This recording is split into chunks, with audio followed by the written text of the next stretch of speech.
Hey, what's up? It's Cute What If. This side. Today we will be seeing what if Deku becomes Masters of Chef. Now before we move ahead with the FIC, leave a like and subscribe to the channel for future what ifs like this. The situation was a mess. Cars. Mirio yelled as Gigantomachia kicked the ground and shot them a solid wall of flying cars and giant slabs of concrete like a deadly hail. Denver smash. All Might answered by punching in front of him and using the blast of air to turn concrete to dust and blow back the cars. Wasn't he supposed to be a mindless brute? It took him far too little to understand how to keep us from jumping him all at once. Tamaki asked. He had turned his arms into big tentacles and was using them to throw parked cars and fragments of the street at the giant villain, hoping to either hurt or at the very least distract him. I take offense to that, boy. Gigantomachia answered while trying to catch him. Whatever. He answered, growing wings right after to fly away and avoid being grabbed. Focus on me, you giant moron. MT Lady joined the scene by turning giant and delivering a jumping elbow hit to Machia's chin. That's smarts. The villain answered, smirking and just scratching his chin. Not enough, unfortunately. Lady hissed with a frown. We need to push him out of the city. Nijire, looking disheveled and bruised, said while charging two giant spirals of energy in her hands. Are you okay? That thing slapped you away. Namur asked worried. I am tougher than I look and got a few tricks up my sleeve, but that still hurt a lot. Nijire answered, still with labored breath and some BLD still smeared on her mouth. Even with ENBU and whatever power-up I got from Food Honor, that slap almost did me in. Had I not had all that, that slap would have killed me, and probably turned me into a smear on the floor. Nijire thought, shivering in horror at how close she was at dying. You need to step back, Namuri said. Not until that guy leaves or drops down unconscious. Spiral cannon. Nijire answered by blasting Gigantomachia with her biggest shot to date, one big enough it engulfed the giant villain's torso and pushed him back of a couple inches.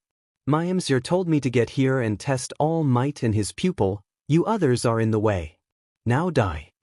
Gigantomachia, albeit smirking savagely, gave a deafening roar of rage and charged the heroes like a speeding train. Incoming. Night Eye yelled with wide eyes. Meanwhile, other dimension, Arc Galaxy, Dark Grogger secret base. The mad scientist was laughing in amusement while enjoying his favorite show on a giant screen. MSTR Grogger. One of the man's followers interrupted him. What? The scientist growled annoyed, and pausing the video before a new load of living fluffy kittens could be dropped inside the giant roaring blender. We almost caught Yamas, but they escaped. We still have not recovered the AI core for the bio-obliterating ballista. God damn it. Grogger pulled out a gun and shot the innocent servant with a laser that caused him indescribable pain and then made him explode like a water balloon full of BLD. Find Yamas. Find my AI core. No. He ordered, pressing a button that made a random space station full of thousands of orphans that Grogger himself had kidnapped from many orphanages crash inside a black hole before a ship containing the children's parents, that the kids didn't know were still alive, could reach it to save them.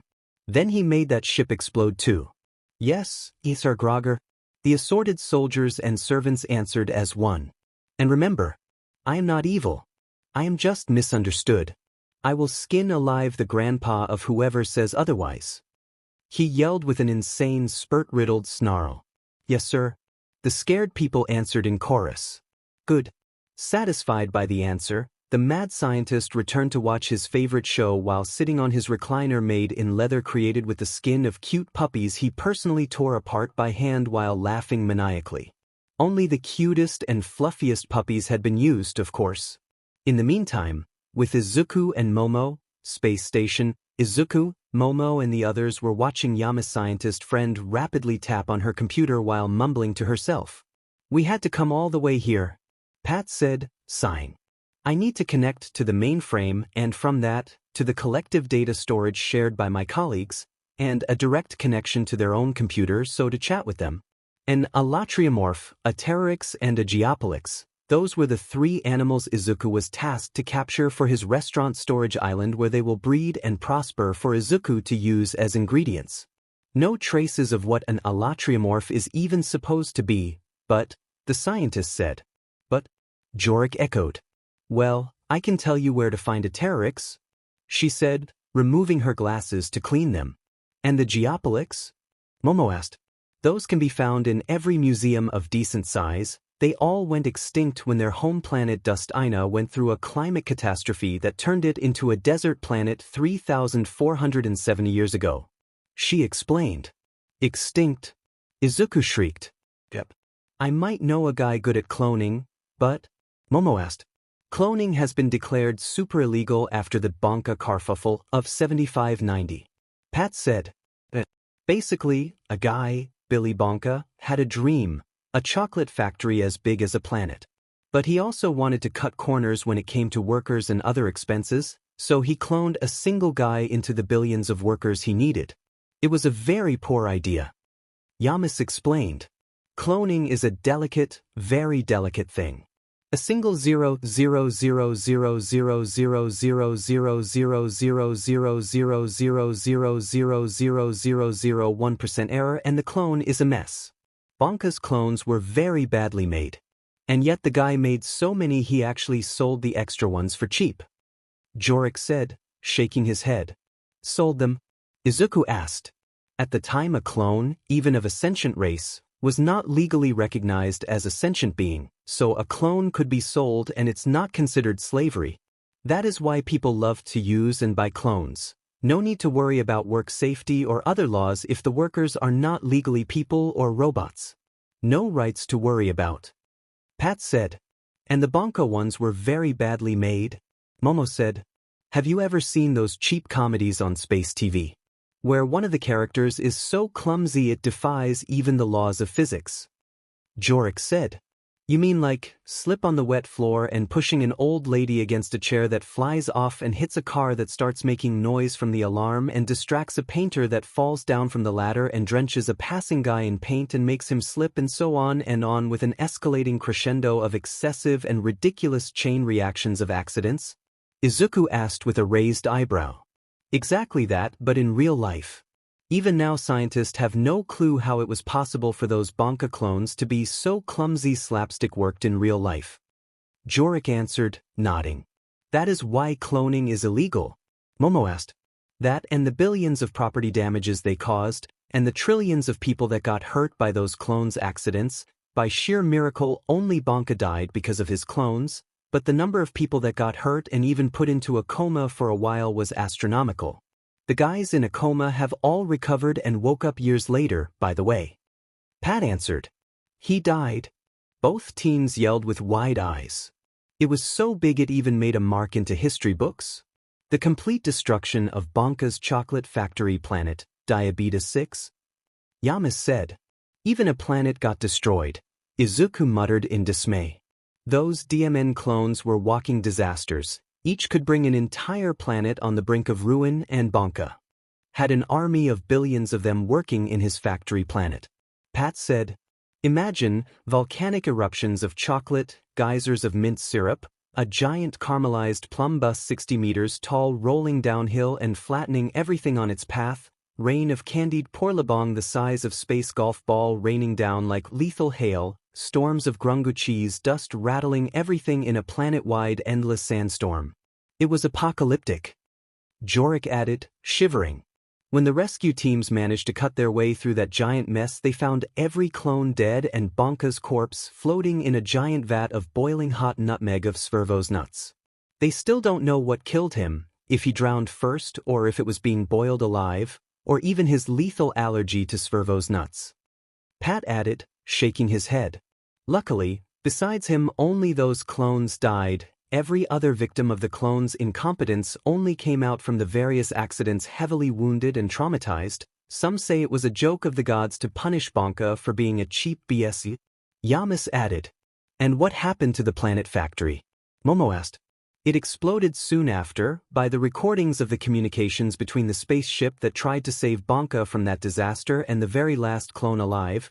That very last clone thought that dropping several billion tons of giant space Mentos inside their giant vats of ultra-pressurized space cola would have took out the fires and everything else with the resulting foam. The planet exploded instead.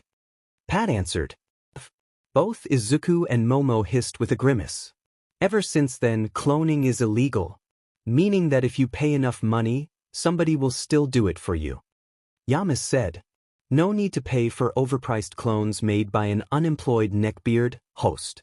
If the system sent you here, it's because there are two living specimens, a male and a female, that the host can capture. The system said. Let's not go for cloning. Are you really sure they went extinct? Izuku said. I mean, I can check again, but it is basically common knowledge that those giant beasts are all gone. The scientist answered, shrugging. Please. Momo asked. I guess I can. In the meantime, I can tell you where to find a Terroris. That fluffy nightmare is instead still alive and kicking. You can find entire packs of them on planet Calippo, that ice-covered hellhole. Jorik shrieked in dismay. You can remain on the ship, I will accompany them. Pat answered, shrugging. You Pulimpas and your hatred for cold climates. I will accompany you too. Yamas added, shaking their head. You go there. In the meantime, I will keep looking just in case a Geoplex actually popped up alive against all notions of science. Dr. Greens said with a thumbs up. It's a good start. While we travel there, I'll put out the world that some disgustingly rich guy is looking for a living alatriomorph. If there is something that makes the underworld give you their attention, that's the promise of a giant stack of cash. Yamas added. Illegal channels, the one place where you can actually find everything. Jorik joked, chuckling. We will be on our way then. Thank you for the help, Miss Greens. Momo said. It's fine, dear. Keep communications open so I can notify you if I find anything about those 3 animals you are looking for. The scientist said with a thumbs up. Thank you. Let's go. Your beasties won't hunt themselves, Izuku. Yamas answered, pushing the others out of the small cubicle. Okay. They all answered, hurrying towards Jorik's spaceship. Meanwhile, space, with Feifei was finishing watching a cheap video on a small screen, smiling wide while the guy with unshaven beard and dirty bathrobe stretched over his bulging belly and the thin shirt covered in spots of grease and tomato sauce, as if he was recording the video from the broom closet of the cheap restaurant he worked in. And with this, I pronounce you a him. Well done, young Padawan. The guy said in a thick accent. Done. Fei said with a wide smile. The hell have you done now? Pando asked, and every time he looked at Fei, the button that would open the hatch and jettison the woman into outer space without a space suit looked more and more tempting. I just finished watching a collection of videos that taught me how to fight. I am now answer in the Borse, the Course, the Dorse, the Eorse, the Gorse, the Horse, the Iorse, the Jorse, the Course, the Lorse, the Morse, the E. She started listing improbably names while counting on her fingers. Yeah. Besides that, how long was each video? Pando interrupted her with a groan. 5 minutes. Fei quipped with a wide smile. You can't become a R in anything in 5 minutes, Fei, Pando answered, pinching his nose. I can because I am a woman. Fei answered, hamming up the world-breaking revelation. Yes, I know you are a woman. Pando answered, rolling his eyes. And that is not an acceptable answer either. Hush. Stop man whining and man ruining my revelation about my being a woman. You won't hold me back. Fei said with an annoyed pout. I'm not holding you back. I am just saying that you got scammed. Nobody can learn to MSTR mystical space powers in 5 minutes. Come on. Nobody buys those videos. Everybody in the entire Diamond Galaxy knows that they are a scam. They just steal your money and give you some CRP videos filmed in a garage or behind the parking lot of a space fast food chain. Pando said, once again falling victim of a strong headache thanks to Fei. Stop man doubting me. If I say I am a MSR, then I am a MSTR and can beat people that for example trained in the Force for years, even if trained by a personal tutor. Fei answered. My God. Arguing with you is like arguing with a space soccer mom. A space Karen or just a 5-year-old spoiled brat, Pando muttered, desperately massaging his temples. Beep. The tiny robot said while offering him a big glass of water with a big aspirin pill already melting in it. Thank you, pal. Pando said. Stop man grumbling, I said. I haven't even wasted money. I used your money to pay for the videos after all. Faye said, rolling her eyes. PFFFFFFF. Pando gave a giant spit take in answer to that. Faye, followed by a scream of murderous rage as he chased Faye through the ship while brandishing a giant wrench with the intention of bashing the woman's head to pieces. Some time later, ice planet Calippo. The frigid wind howled through the jagged peaks of the ice-covered mountain, carrying with it a biting chill hat cut through even the thickest of firs. Almost there, under the pale light of twin moons, the landscape was a desolate expanse of white and blue, a stark, frozen wasteland where only the bravest or the most desperate would dare to tread. Don't worry, Baba, I will save you from Jubho. Theo wrapped his cloak tighter around his slender, scaled form, his breath visible in the frosty air. The young alien's eyes, a deep, turned reflective black thanks to a protective membrane, scanned the treacherous icy hell ahead, with every step becoming a calculated risk due to the lack of any proper path leading to the mountain top, only the desperate search for any decent foothold not too slippery to stand on. One wrong move could send him tumbling into the abyss below, but Theo still pushed forward, one shivering step after the other. He had to prove himself, not just to his tribe, but to Baba, the woman he loved. All this to stop Jubho from putting his dirty hands on Baba. I really hate that guy. Theo mumbled in annoyance. Terroris, a monstrous behemoth and a legend among his people, with scales said to be impenetrable, a breath as cold as a freezing gale that legend said could turn the bravest warrior into an ice statue. No one in their right mind would face the Terroris alone, yet here he was, ascending the mountain in the dead of night, driven by a fierce determination and a love hat burned hotter than the cold around him. I admit that it sounds poetic if I put it like this, but I still feel like my ball are about to freeze and fall off, Theo thought in misery. Lightning flashed across the sky, illuminating the path for a brief moment. Theo caught a glimpse of the entrance to the Terroris lair, if the many skeletons of animals and fallen hunters decorating it were any good indication. A dark cave that looks like an animal maw on the side of the mountain. The beast must have a flair for the dramatic. He muttered while tightening his grip on his spear, its tip coated with a rare venom that could paralyze even the most fearsome of beasts, a family recipe of Theo that he fervently hoped will work on the Terroris too. He had one chance, and he couldn't afford to miss, especially since Vor was not in his list of features. As he approached the cave, the storm intensified, the snow swirled around him in blinding flurries of razor-sharp blades, and the wind screamed like a banshee. Theo paused at the entrance with his heart pounding in his chest like a drum. Here comes nothing.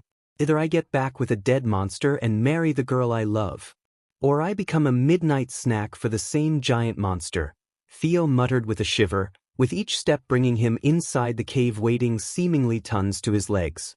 The air inside the cave stunk, it was thick with the stench of decay and dead stuff, sometimes acre and sometimes unnaturally sweet, and he could hear the deep, rumbling breaths of the Terroris sleeping echoing from deep within.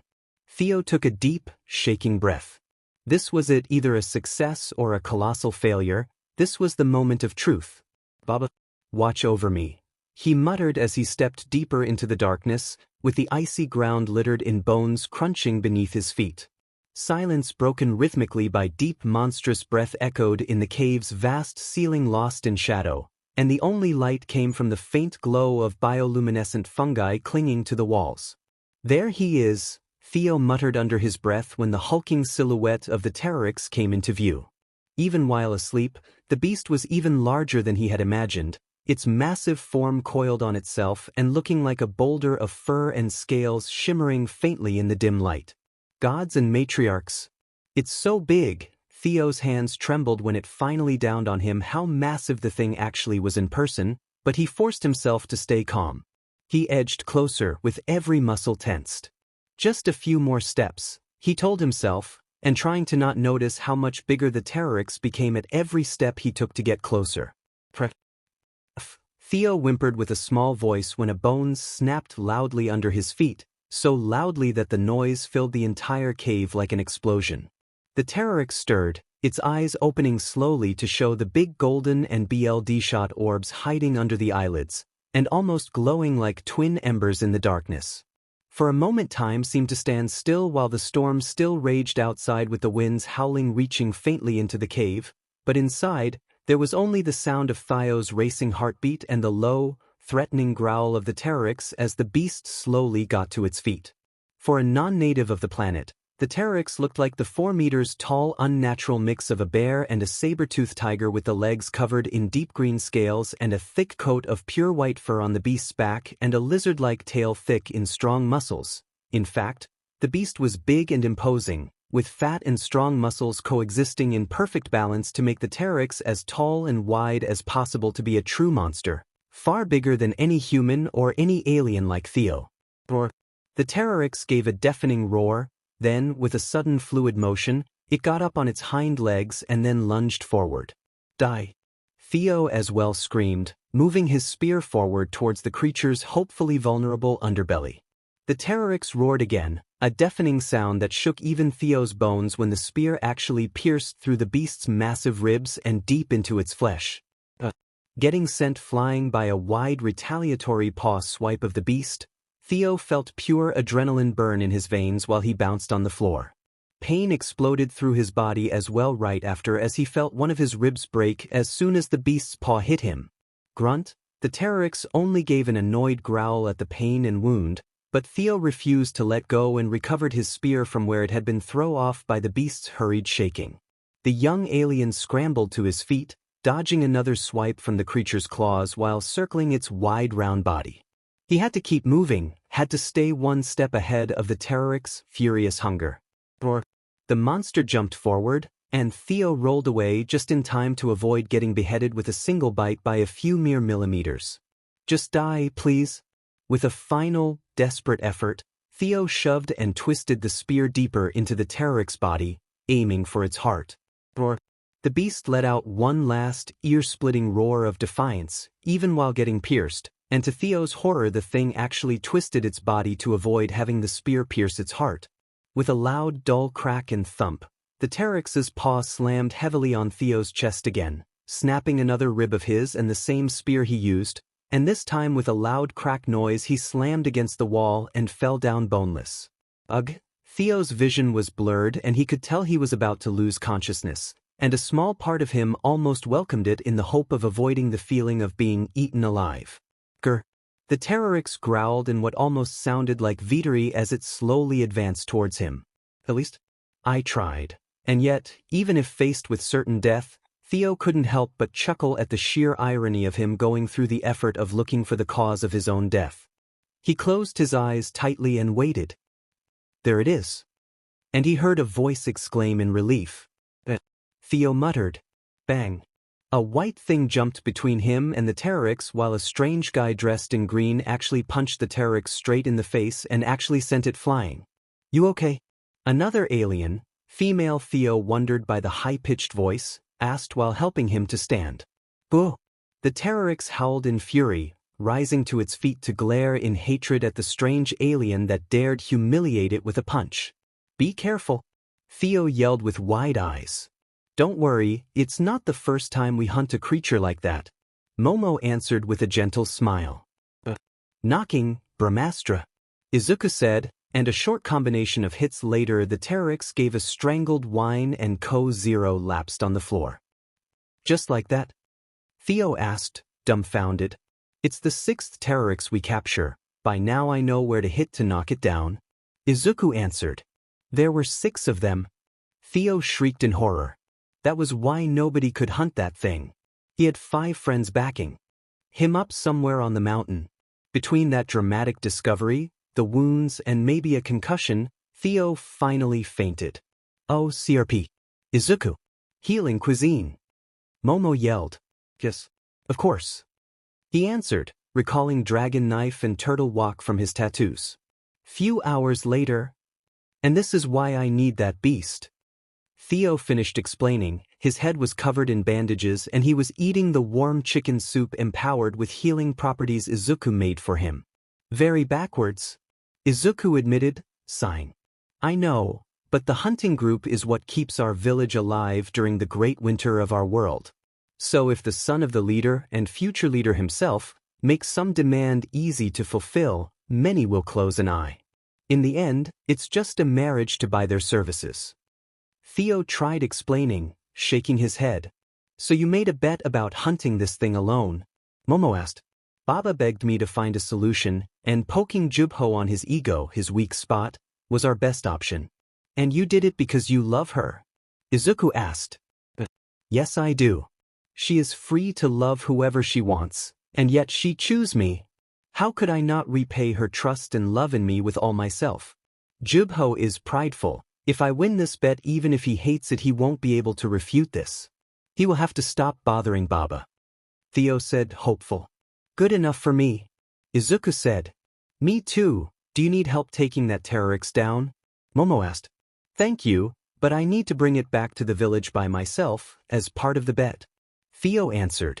Very well. We will wait for you at the base of the mountain then. We will pretend to walk into your village by chance then. Izuku said. Thank you. You both saved my life and helped me save Baba from becoming Jubho's new plaything. Also, your food is good. Hee. Thank you. If you want, I can cook the Terroris for you and your village too.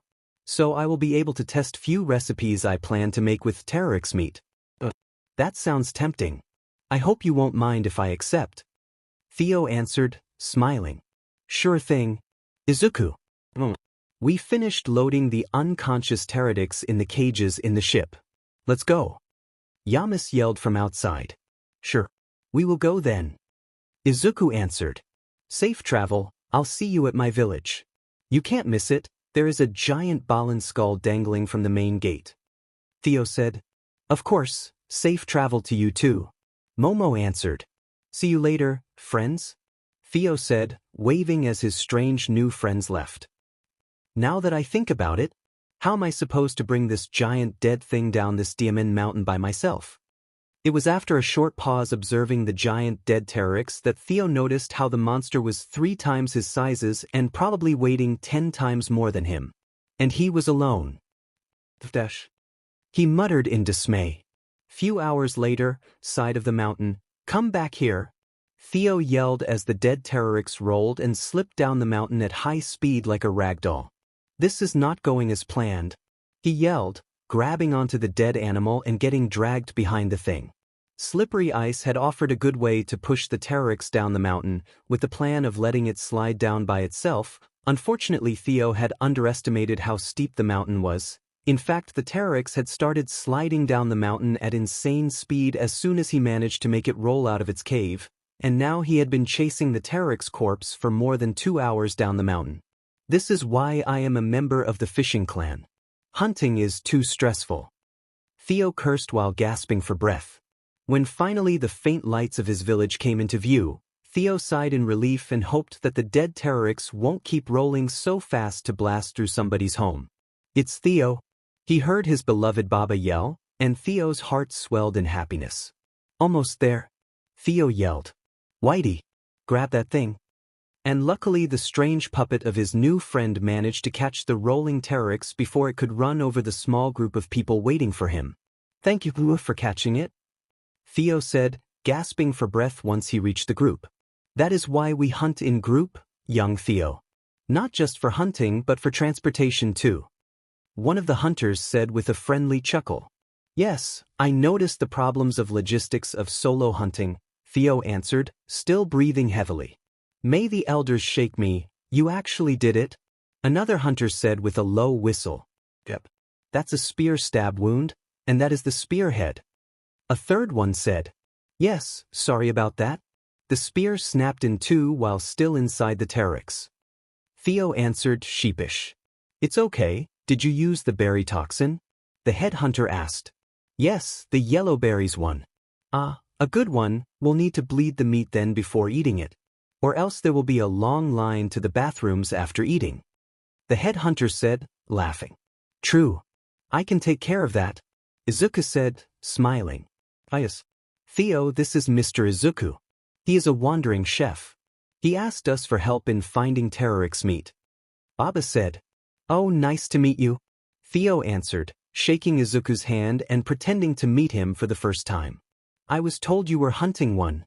Would it be too pretentious of me to ask to borrow it? He asked. It's okay. I hunt the Terroris for a bet between gentlemen, so the Terroris is mine to do as I please. I just ask you to share with the entire village what you make. Theo answered. Sure. Izuku answered. Wonderful. Then we will leave the Terroris cooking to you. The headhunter said. It will take the entire day to bleed it properly. I can cook it tomorrow. Is it okay to you? Izuku asked. Of course. Tomorrow. Baba. Theo asked. Yes. Do you want to treat this feast as a celebration? Celebration? For what? She asked. Well, it will be a celebration if you actually marry me, Theo said, sheepish. Baba's face slowly turned bluer and bluer in their races, blushing. You want to marry me? She asked with a timid voice. Yes, Baba. I love you. Theo admitted. Then yes, I will marry you. Baba answered with a giant smile. A loud roar of happiness and one of dismay from Jubho echoed in the entire valley in celebration of the two lovers' promise of marriage. The next day, village kitchen. Izuku was happily watching the giant mountain of meat, all separated into the various cuts he assembled from processing the giant bear-like creature. Similar to bear meat, but more tender and pretty fat. Yes, I can work splendidly with this, he said, regaling the pristine meat cuts with a loving gaze. You said you wanted to try few recipes you normally make with bear meat? Momo asked, giving the last touches to the spread of secondary ingredients she helped him prepare. Bear meat is extremely gamey and need careful handling to prepare it, but it can be extremely delicious. This animal, the Terroris, has not the same strong wild taste and a slightly more tender meat, meaning that it won't need the same hard work to make it soft and edible, and also it will accompany better the flavor of the other ingredients I will use. Especially the fat, this chubby alien saber-toothed tiger bear has a meat with very delicious fat. Impressive. Izuku answered, selecting the first few cuts he will work with. I'll help you. We are cooking for a wedding party after all. She answered, tying the strips of her apron behind her back. Of course. Pass me the oil then. So we can start. Izuku answered with a happy smile. What's the first dish? Terroris chili, of course. He answered, smirking. The star-eating turtle wok was set on its retractable legs and a small ball of heaven-earth obsidian flame breath out of Izuku's mouth to over under it to heat the oil in it. Won't chili need a pot instead of a wok? Momo asked, curious. It does, but my wok is special, Izuku answered, winking. Ding. Tapping the base of the wok, the thing rang like a bell and contracted on itself until it suched shape to that of a very big pot more suitable for the preparation of dishes like chili and stews. Sometimes I forget that your equipment is truly extraordinary, Momo commented, chuckling amused. Oh, sometimes I forget that too, but it is always a nice surprise to learn how peculiar my pots and knives are. Izuku answered, snorting, and when sure the oil became hot enough, he added the diced onions and the diced green peppers and sautéed everything until soft and brown on the edges. Terroris meat, please? He asked. Ground Terroris meat, all for you? Momo answered, passing him the raw grounded meat. Thank you, he answered, and added the meat to a pan to brown. Once the meat was cooked, he added the garlic to it, then his homemade chili powder, a tablespoon of cumin, salt, and pepper. I like this scent. Momo admitted. It's the skis. Izuku answered proudly. Done with the first round of cooking, the young chef then added in the beer, the same stout dwarven beer he learned to produce from Drunkhild's recipe, and some vinegar. Are you deglazing the pan? Momo asked with a mischievous smile. Yes, I. Are you? Izuku answered, before looking at her in surprise. I am studying the more intricate details of cooking, yes. She answered, smirking. Wow. Well, you love it, so I wanted to learn more about it, she answered. You are amazing, he admitted, clearly proud and head over heels for her. Thank you. Momo answered with a beaming smile. Izuku kept cooking the meat until the alcohol from the beer cooked out a bit, then left it bubble in the pot for about 5 minutes before adding all of the remaining ingredients. Almost done. Finally, he stirred everything well to combine everything together and waited to bring the pot to a boil over medium heat.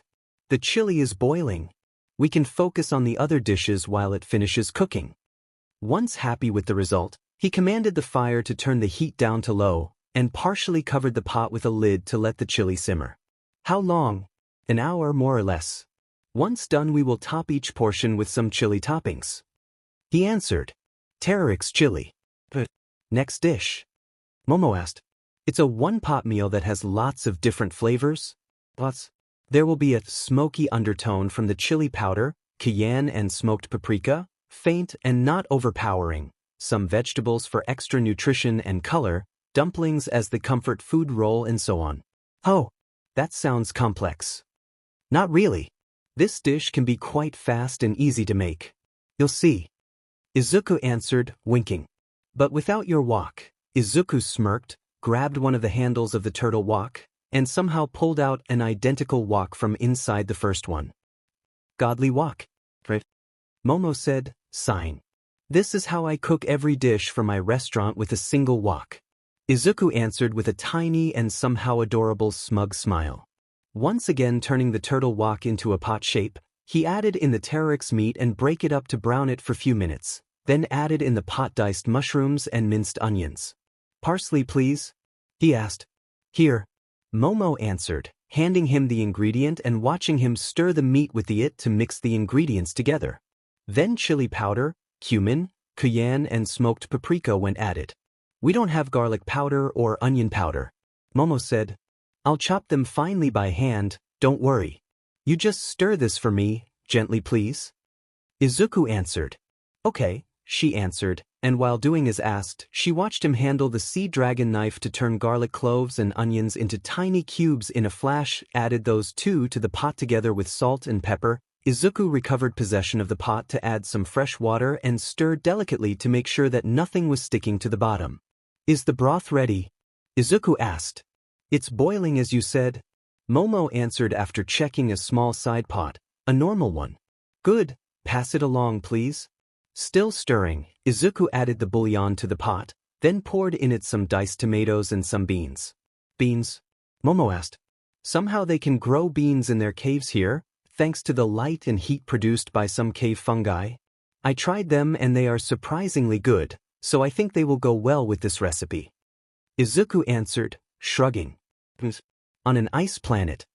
In the gourmet world there are beans that grow literally out of magma pools. It's not as surprising to me to see some born in sub-zero temperature. He admitted. I really want to visit that place. She admitted in awe. Hope you never do that, Izuku answered with a low whisper she didn't hear and a shudder she didn't see. His expert hands rapidly prepared several crescent rolls and added them into the pot in one layer. Normally this dish needs an instant pot for pressure cooking. Luckily the star-eating turtle wok can imitate the properties of every pot pressure one's comprised. Izuku explained, and at his will the turtle wok now shaped like a tall pot got sealed closed on top by a gold lid decorated by a turtle shell motif that grew out of the rim to close like the eyelids of an eye. Once done cooking the content at low pressure, Izuku added and stirred in some zucchini, resealed the lid and left pot sit on a side by itself to let it rest. I think I understand why you like that wok and your knives. Momo commented, chuckling. I know, right? Izuku answered, laughing. Smoky Terroris casserole. Final dishes. Momo asked. A stew and a variation of the pulled pork, very simply called by myself pulled Terroris, Izuku answered. Delicious, she answered, smiling. The stew was done relatively fast, with Izuku mixing flour, pepper and salt, tossing the stew-worthy cut of Terroris meat on a chopping board and lightly coating it with the mixture, followed by him shaking off the excess power and browning the meat in skillet with 3 tablespoons butter. Lightly browning the meat helps keep the meat whole while cooking. Momo muttered with a scrunched nose and closed eyes. Exactly. The browning process is not meant to cook the meat but just brown the outside, so it won't break down.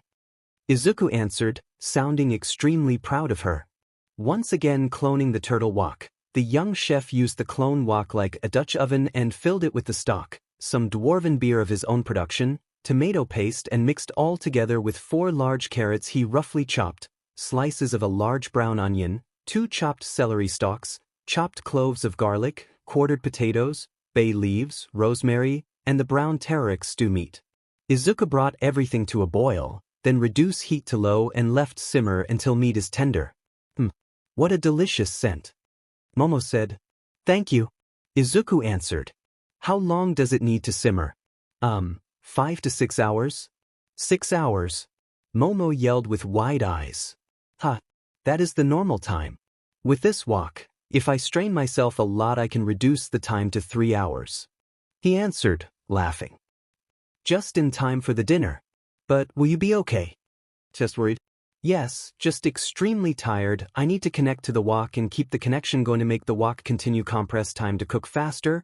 The more it accelerates time the more strain it brings on me. Normally I could reduce it to 4 hours, but I want to make it on 3 both as training and to not make people wait too long. Izuku admitted with a sheepish smile. You overdo sometimes, Momo admitted, sighing in dismay. Terroris stew. Later that night, Izuku's dishes were considered a perfect frame for the future wedding of the 2 young aliens, and the Terroris meat proved itself a worthy ingredient just like the system promised. And while the live exemplars went easily added to his restaurant's island storage, the remaining meat of the dead Terroris Izuku had already cut and cured was added to the various fridges of both restaurant. Obviously labeled as simple normal bear meat. Pulled Terroris. The next day, slept well? Pat asked once seen Izuku surface from his and Momo's room on the small ship. Yes, sorry if I slept so long. Cooking that tired me more than I anticipated. Izuku answered with an ashamed expression. It's fine, don't worry. Yamas answered. Thank you for your patience. Where are we going? Momo asked. The closest resistance HQ.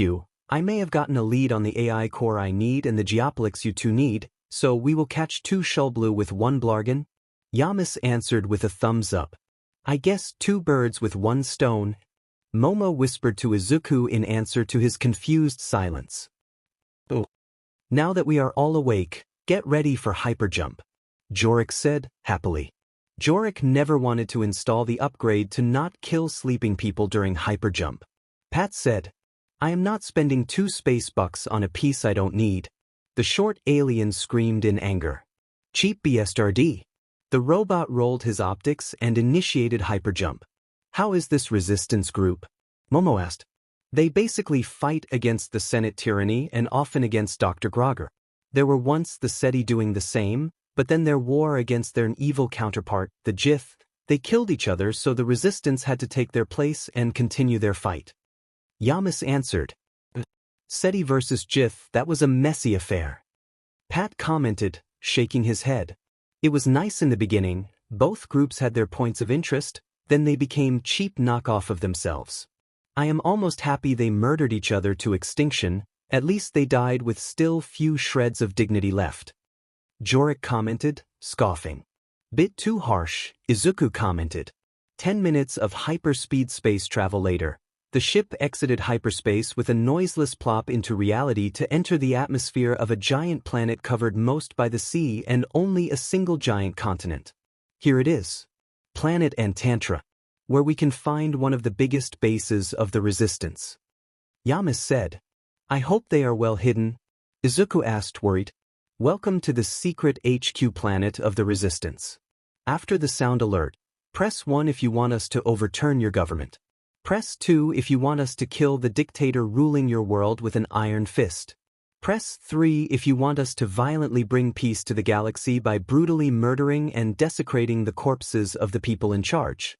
Press 4 for pre-ordering a copy of our new cookbook. 100 easy dishes to make while fighting the power. And remember, death to the Senate. Beep. A pre-recorded message blared from the ship's speakers as soon as they got in range.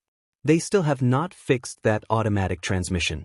It keeps playing whenever a ship gets too close to the planet. Pat commented. They are not well hidden, Izuku. Momo answered, rubbing her temples while Izuku facepalmed. This is Yamas. I have an appointment with Roger. Yamas said to the radio. You are here, finally. Land so we can talk. Whoever was at the other side of the radio answered with a happy voice. We got landing permission. Well, let's go meet those bad guys. Jorik commented and pointed his ship straight down to enter the planet's atmosphere at high speed. Landing gear ready. Pat confirmed when ground became visible and started getting closer fast. A giant slice of the ground slid aside to show a deep hole from which a landing platform rose out from the underground. Let me do the talking while we are there. I know how to handle them, Yamas said. Okay. Izuku and Momo answered. The spaceship touched the metal platform with a soft thud and remained glued to it through powerful magnets. Then the platform rapidly moved down like a lift while the tunnel's cover slid back in place. I don't like being underground, Pat admitted, and his eyes started projecting light like torchlights. Same, Momo answered. Pretty deep too, Jorik added as the lift kept going and going, deep down underground. The giant lift kept descending until darkness fully covered the ship, then finally lights went turned on to illuminate the big just in time for the platform to touch the bottom with a loud clanging metallic noise. Yamas, you took your time. The leader of the resistance arrived with a small group of freedom fighters. And all of them, to Izuku and Momo, looked like a very cheap knockoff cosplay of Mad Max, as if a group of amateur actors tried to remake the movies on a shoestring budget, looking at how cheap their resistance fighters' uniforms looked. I had to make a couple detours, so. The information's about the AI core. Yamas answered, already in business mode. Follow me, the leader said, and with him and his soldiers acting as guides, the small group made its way through the hidden base. Izuku, Momo whispered while pointing to her left, inside a rather big and empty room. In their new recruits were standing in line to join the resistance. Strip, the woman sitting at the desk said. Okay. The recruit stripped down to his boxers and got inside an ill-fateable kid's pool full of mud to lather himself and get dirty. In the meantime his clothes went shot, stomped on and even briefly burned with a flamethrower. Perfect. You can get dressed now, the woman said, watching the guy wear again his ruined clothes and tying a bandana on his forehead. Sign here. Initials here. Welcome to the resistance. The woman congratulated the guy, gave him an overly designed futuristic riffle and shook his hand. Now go kill people in the name of freedom and justice. I am happy to be here, the new recruit answered with a proud voice. Back to Izuku and Momo. I hate it here, both teens muttered with a groan full of annoyance. Behold, the AI core, the leader said, opening a door to show the group a giant glass tube full of green liquid and a cube of metal so big it would need 2 people to lift it floating in there. So you have it? Yamas hissed. Yes, sorry, we needed you to act as distraction while we stole it, he answered. And what do you plan to do with it? Yamas asked. The leader looked at Izuku and Momo with narrowed eyes. Yeah, super secret plans. We will see if this place has a cafeteria of sort. While they plan whatever CRP they want to see happen in the galaxy, we will eat something. Jorik rolled his eyes and pushed the 2 teens out of the room. They are gone, one of the freedom fighters said after a short pause, then she locked the door. You see, Yamas, this AI core is the key to control Grogger's most terrible and greatest creation, the bio-obliterating ballista. The leader said, and a projection of an immense space station filled the entire room. A space station the size of a moon, completely filled in only 2 things, weapons and a small factory to produce more weapons. He explained. Yamas uttered. The station already has every weapon you can think of, but in case the AI needs it necessary, the inner factory can collect useless weapons and disassemble them into their basic components and create new ones perfectly tailored to the AI needs. The space station can literally create the weapons and gadgets it needs to spread death and destruction with the greatest efficiency. The leader said. And the AI? Yamas asked. The smartest, most advanced AI in the entire universe. This thing doesn't just react or analyze. This thing thinks, it's technically alive. We suspect it can self-update and self-upgrade too, learning and evolving. And you want to use it against Grogger? Yamas asked with crossed arms. Imagine what we could do with this thing. This weapon has been created to kill dictators and bring peace. Imagine all the people we can liberate and how many planets we can save. The leader said, and his companions roared in hype. But you can't make it work, Yamas countered. The leader answered, and the hype died immediately as fast as it came. So what do you want me to do? Yamas asked. I need you to steal something for me, For real this time. Otherwise we can't use this stupid thing. The leader said, kicking the glass tube in anger. What do you need? The Yeland Watani is creating a new super decrypt device. One our spies believe can hack basically everything. They plan to use it to steal data from the other big corporations, but we need that to try and force this AI to collaborate. I see. So I steal that thing, and you use it to force open the AI and rewire it to obey you. Yamas said. Precisely. And what's in for me? She asked. Fame. Glory. And the satisfaction of helping the Rezis dash. Ha ha ha. The bounty hunter gave a thundering laugh in answer to that. Oh, sorry. You were being serious. Let me laugh harder. Fine. You will have your dirty money. The leader spat in anger. Yes, that usually pays the bills, contrary to fame and glory. Also, that Eliatramorph or whatever may be between the secondary projects of the corporation. Something about a new bioweapon they are making under direct request of the Senate to sedate the violent rebellions. So if you can kill whatever that is too before they unleash it on us, we will be very grateful. The resistance leader said. Now I am interested. They asked me where to find that thing. And the Geoplex. Yamas asked. That is instead wreaking havoc on their origin planet. Apparently some excavation group, a small one, has awakened 2 of them from hibernation. Whoever that rich moron asked you for them can find them there. He answered. Thank you very much. Just remember, kill the Alio whatever instead of delivering it to who asked you, we will pay you the same sum they promised you. Sure, whatever.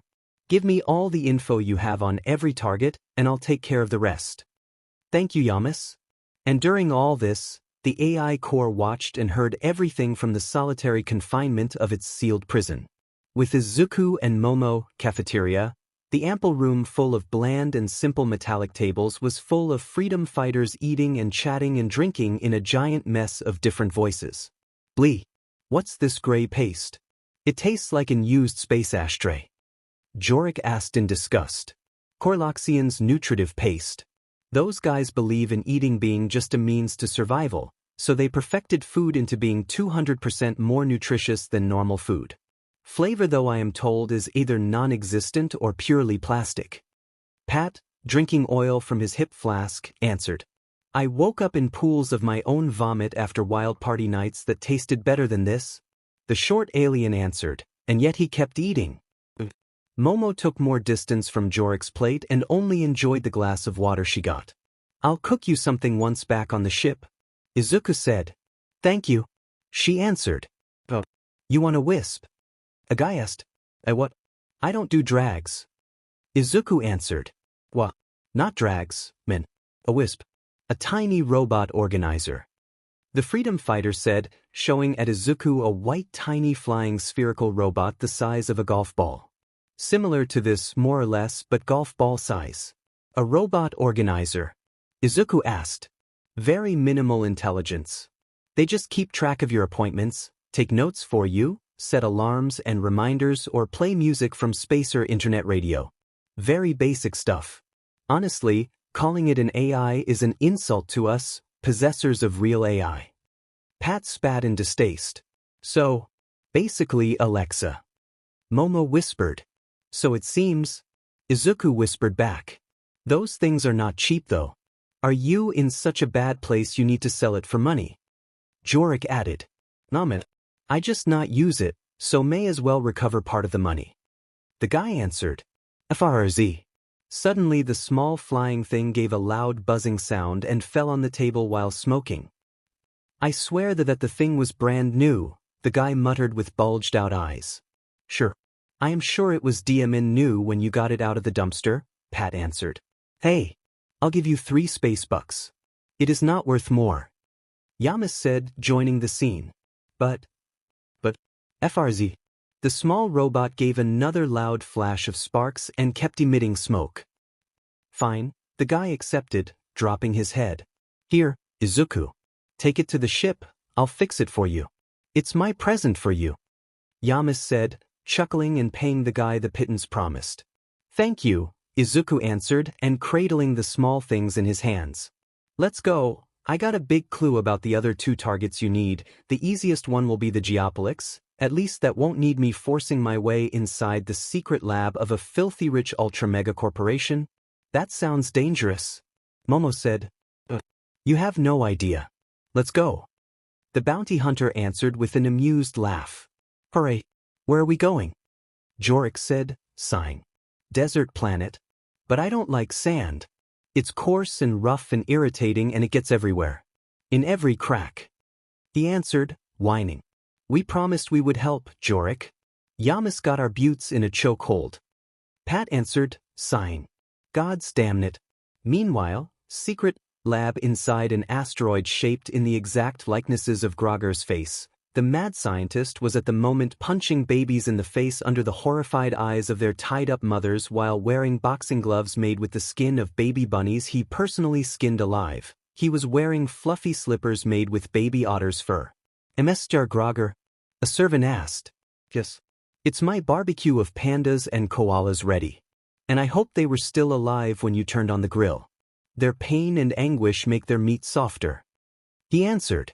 Not yet, we are still sautéing them in the tears of nice guys we told will still die version no matter how much simping and donations they do to their space YouTube waifu. The servant answered. Then why are you disturbing me? Grogger yelled, so angry that he took a rare albino penguin, only 7 exemplars still existing in the entire universe, made a medium-rare steak out of the poor animal, and force-fed it to a vegan crudist-animalist girl tied to a chair next to him. We found the AI core, sir. Really? Where is it? In the Resistance HQ, sir. They just posted it on Y. The soldier answered, showing the post to the mad scientist. Feeling pretty and rebellious, may use AI core to save planets from oppression. Hashtag secret plans, hashtag secret resistance, hashtag Grogger poopy face. Grogger read aloud. Their planet? He asked with a furious growl. Still the same, sir. They haven't changed planet after we attacked it 6 times, for some reason. Good. Time to attack it for real then. This won't just be a mere visit to annoy them, it's time to impale them alive, burn them alive and then piece us on their ashes. Grogger answered, happily. I'll tell the soldiers to drink a lot of water then, sir. Good. Prepare our biggest attack yet. I am not evil, so I won't be bullied by people that just don't understand me. The mad scientist yelled. Hail Grogger. The servant answered, and marched away to fulfill his orders. Time to recover my AI core and show the galaxy what happens when they label me as an evil psychopath with no proofs. Grogger declared with an insane smile and already imagining the endless destruction, despair and death he will plunge the entire universe into avenge all those false accusations. False accusations? At the same time, with Faye, I got a vision. Faye declared. No, you got food poisoning from eating cheap London sushi on sale you insisted we bought in that dirty space gas station. Pando answered, rolling his eyes. Stop man-underplaying my achievements. It was a vision. And the diarrhea? He asked, lifting an eyebrow. Just a coincidence. Same with my fever, puking, bleeding from my eyes and nose and the various epileptic attacks. All those things just so happened to happen at the same time during my vision.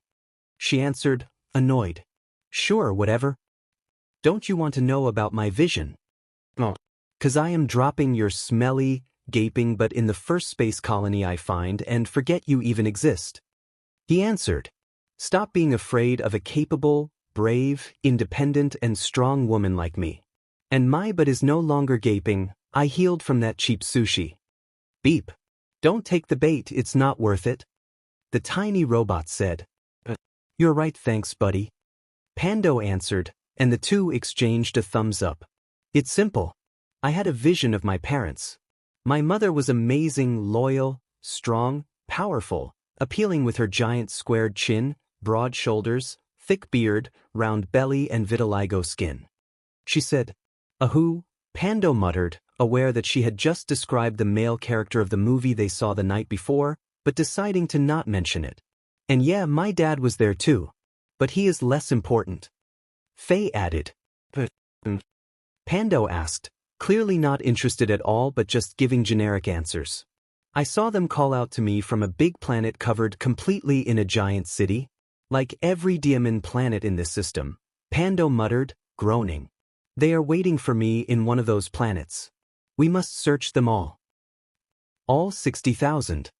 He asked, horrified. Just beep. Hang on, the next space station is close. Just a couple more hours and we can dump her somewhere and leave her, the tiny robot said. I can't wait.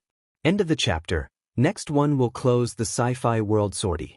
Sorry for the long wait. Besides trying to take more care of myself, I bought the DLC for Elden Ring, and I pretty much focused only on that, so I started later to write this chapter. Sorry. Here is the Omake, but beware of spoilers. Do not read if you don't want spoilers for Persona 3/P3 Reload. Thank you. Omake, Dimensional Ingredient Hunt, the BRH of the Big Bang Gutsy Challenge. World of the Subconscious, Seal. An old man with a very long nose and dressed in a very elegant black tuxedo was looking at the gaping hole on the walls of a prison holding inside Night herself, Nyx, a prison that now lacked both the seal holding it closed and a great deal of the walls around it. What has happened here? The old man asked with a calm tone, unfazed even by that unforeseen event. What happened to the seal? Where is Yuki? Elizabeth asked right after. I don't know. A goddess crowned with an aureole of dark mists and draped in long flowing black robes coated with the void of space and glimmering distant stars answered. She looked dazed and confused while she sat on the floor. Lady Nyx, why is the seal holding you gone? Where is Erebus? Igor asked again, voice calm and manners impeccable, as always. Erebus is dead. Nyx answered, unsure. There were two monstrous heads lying on the floor behind her, looking at the three of them with empty eyes. Everything else that used to be the grotesque creature's body was now just a giant smear on walls and ceiling. I am aware of his demise. What I don't know, I mean. He is dead. Forever. Nyx corrected him. I must apologize, I must have heard wrongly, because I am aware of Erebus' unfortunate habit of returning to life after death due to its connection to humanity's sense of misery and apathy, and their longing for your coming. Igor asked, his everlasting smile dropping of a tiny fraction. His connection to that has been severed.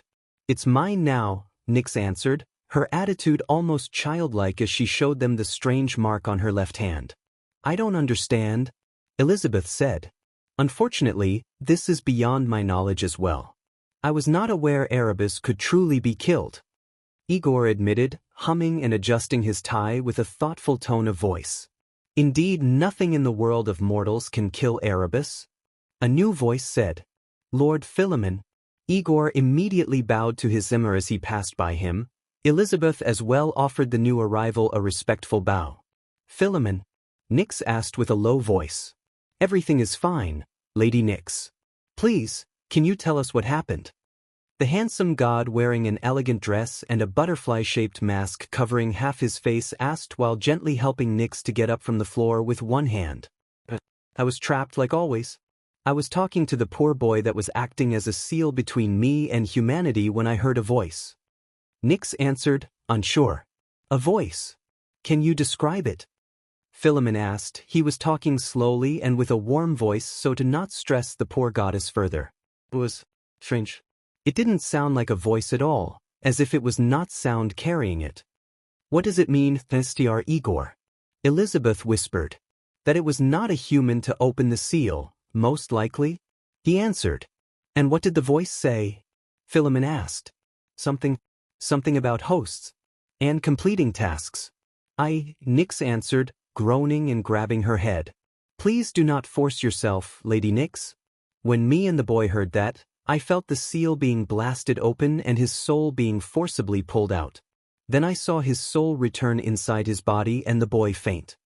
And Erebus, Lady Nyx? Philemon asked. He immediately rushed to me to beg me to commence the fall, and he blew up. I barely saw a ghostly shape strike him and his body explode instantly. Then something touched my hand and I felt Erebus' powers and roll join mine. I sat here for a while, then you all arrived. The goddess answered. Do you know what happened, or Philemon? Igor asked. Erebus can't be killed, Not even by gods, because of his role as embodiment of humanity's grief and negative emotions. No gods or mortals can kill him for good and strip him of his duties and powers. Philemon answered. Then gods and mortals can't. But a true ancient can. They are exempted from the ancient treaties. Too bad they are all dead, ha. A new voice said, chuckling deranged. Nyarlathotep?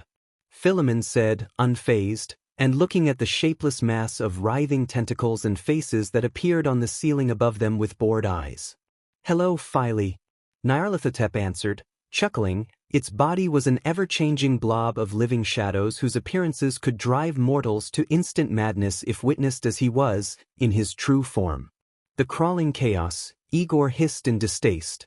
The god of 1,000 forms, Elizabeth echoed, and already summoning as many powerful persona she could behind herself. The dweller in darkness? Nyx asked, confused. All pretty names I got through the ages, yes. Although the faceless god, the floating horror and the haunter of the dark are between the ones I prefer the most. The chaos outer god answered, amused by their reactions. May I know to what do I owe your visit? Philemon asked, so used to the god's antics to be pretty much bored of them already. You tell me, Phile. Nyarlathotep asked, taking a shape similar to Philemon, albeit made entirely of dripping black goo and humanoid faces screaming silently in agony. I was certain that the true ancients were all dead. Then why something that feels like one of them instead descended in the mortal world? And why have they not erased it? I was certain they liked to reset reality at the first misstep. The chaos entity asked, sounding extremely displeased at reality being still standing instead of achieving reset. The 7 are still alive, Lord Philemon. Igor asked. All of them are dead, I think. Nyx said. One is indeed still alive instead. Philemon answered. Oh really? Which one? Nyarlathotep asked with a mocking tone. Among its many names, we commonly know them in our realm as Orexes. Although I am aware that their name changes completely depending to which realm and which world in those realms you ask for tales about them. He answered, making complete silence befall in the small realm. Why the most unreasonable of them all had to be the one still standing? Nyarlathotep asked with a small voice, smile and amusement instantly disappearing from his face and voice. Because they are the one that killed the other 6, apparently they got tired of their meddling and methods? Philemon answered. And you know this, how exactly, Phile? Nyarlathotep asked. They recently visited me and gently told me to let them work with their current chosen. A warning I was told needed to be delivered to you too. And then why you didn't tell me? Nyarlathotep hissed. I was curious myself. I wished to see if you could survive an ancient strike. Philemon answered with a small, friendly smile in absolute contrast with the content of his answer. That's not fun. That's low even for you, Phile. Consider this my punishment for your using that horrid nickname when addressing me, Nyarlathotep. Philemon answered, amused by the chaos god's enraged scream. Mean bestiardi. Nyarlathotep screeched. He then faded away to return wherever he normally resided. Good to know the threat of an ancient is a good incentive to make him behave. Philemon commented, pleased. What now, Lord Philemon? Igor asked. I will personally help Lady Nyx recover from her long slumber and the quite taxing meeting with an ancient that usually waits a lot on a god's mind if they are not prepared, and by the lingering anger in the air, Orexes is also in a bad mood. And us? Elizabeth asked. Feel free to check on the poor wild card that used to act as our seal, and if you can, try to locate Orexes chosen and keep an eye on them. Poor mortals chosen by that ancient hardly ever have a quiet life. Try to assist whoever they are. A friendly shoulder is never a bad thing. Philemon answered. Of course, Igor and Elizabeth answered in chorus, bowing to the retreating gods as they walked away until they disappeared like fading mist. Good to know the seal will no longer be necessary. Try to locate both our wild card and that chosen, Elizabeth. Igor said. Yes, Sir Igor. The attendant answered, following her emissary back into their velvet room. The next day, dorm, there was a somber silence in the dorm. Nobody was in the mood to talk or even smile. Every student inside in fact simply sat by themselves in silence. One of them kept looking at the entrance with a longing expression. Junpei, it's been 2 weeks? Stop. One of the girls begged. He's going to enter. Any moment now, Junpei answered, sniffling loudly. Let him please. We all cope in a different way. Another girl answered, flicking back a fringe of her long red hair with an expression seemingly carved out of stone. At least we are showing some emotion. Yukari yelled. Mitsuru only looked away, and her shoulders shook faintly. Sometimes, the ones hurt by something do not cry in public, but prefer to cry when alone with themselves. Fuka said, sniffling. I feel pain, Yukari. I feel a lot of pain, Mitsuru admitted, still shaking but refusing to look at the others. Akihiko.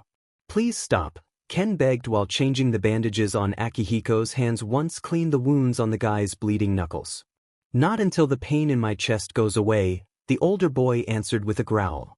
Punching a sandbag until your hands break apart is not the solution. Ken said. I lost 2 friends because I was not strong enough, the other replied. Even the dog Koromar felt the sorrow in the air, and lied next to the door in wait for somebody that maybe will never return. Knock. Knock. Who is it? Yukari asked, not in the mood for visits. It's me again. Sorry to disturb you. Izuku said, entering the room accompanied by Momo and Shiro, and with Whitey silently following behind them. Who are you? Junpei asked. Oh, Mr. Izuku. Sorry, but it's really not the moment right now. Fuka greeted them as the only one that already met them. You know those strange guys? Ken asked. He asked me to help talking with few restaurants, but I am not really a friend of them. Ikun was, the girl answered, and she almost started crying again. Your friend you talked about? Momo asked. Yeah, the greatest, Junpei answered, starting to cry again and soon falling into sobbing. About him, Izuku started saying. Sorry. We are not ready yet to talk about him, okay? Akihiko snapped angrily and sent his most savage glare towards Izuku and Momo. But, something I said. Their missing friend asked, he too joining the room behind the 2-dimensional travelers. No silence deeper than what followed Yuki's entrance could be achieved while the eyes of his friends slowly grew larger and larger. As I was about to say, we got him back, Izuku said with an awkward smile. Surprise. Momo tried adding with a very forced smile. The entire island shook like in an earthquake from the combined scream of awe, shock and joy of Yuki's friends. A long explanation later, there was a time I would have not believed in dimensional travel, but by storming Tartarus I saw things far beyond what humanity decided was possible or not, so I have to at the very least give you the benefit of the doubt. Mitsuru admitted while emptying her 3rd cup of tea to calm her nerves. I know it's strange, but it is true, Izuku said. Very strange. And congratulations, this rose-scent chamomile tea you made is simply marvelous. She answered. Thank you, it's a blend of my own creation. He answered, smiling. May I please ask you to share the recipe? Of course. Svai. Stop hugging him. Yukari yelled with a spoiled child tone. I can't. My bro is back. I knew it was only a matter of days. But you didn't believe me. Junpei answered, still crying his eyes out and hugging Yuki with all his strength. I say let him go. It's my turn. Yukari yelled, pulling Junpei off from their friend by somehow lifting and throwing Junpei's entire body by his ear to launch him against the wall. I missed you all too. Yuki only had the time to say that before Yukari's own high-pressure hug almost snapped his spine in half. It was my turn, Fuka countered with an annoyed pout. So you got a way to enter again, Tartarus? Akihiko asked. Yes, my sponsor quite literally blasted a hole in the wall separating that place from reality, Izuku answered.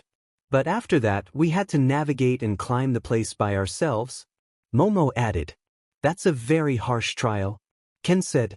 You have no idea, luckily we are no strangers to fighting, so we managed. Izuku answered. And as a prize, Izuku's sponsor freed Yuki-san from his role as seal. Momo added. And what about, my sponsor is a similar alien being, and apparently they got a reputation strong enough that whoever was sealed there, they just decided to behave, Stop asking host.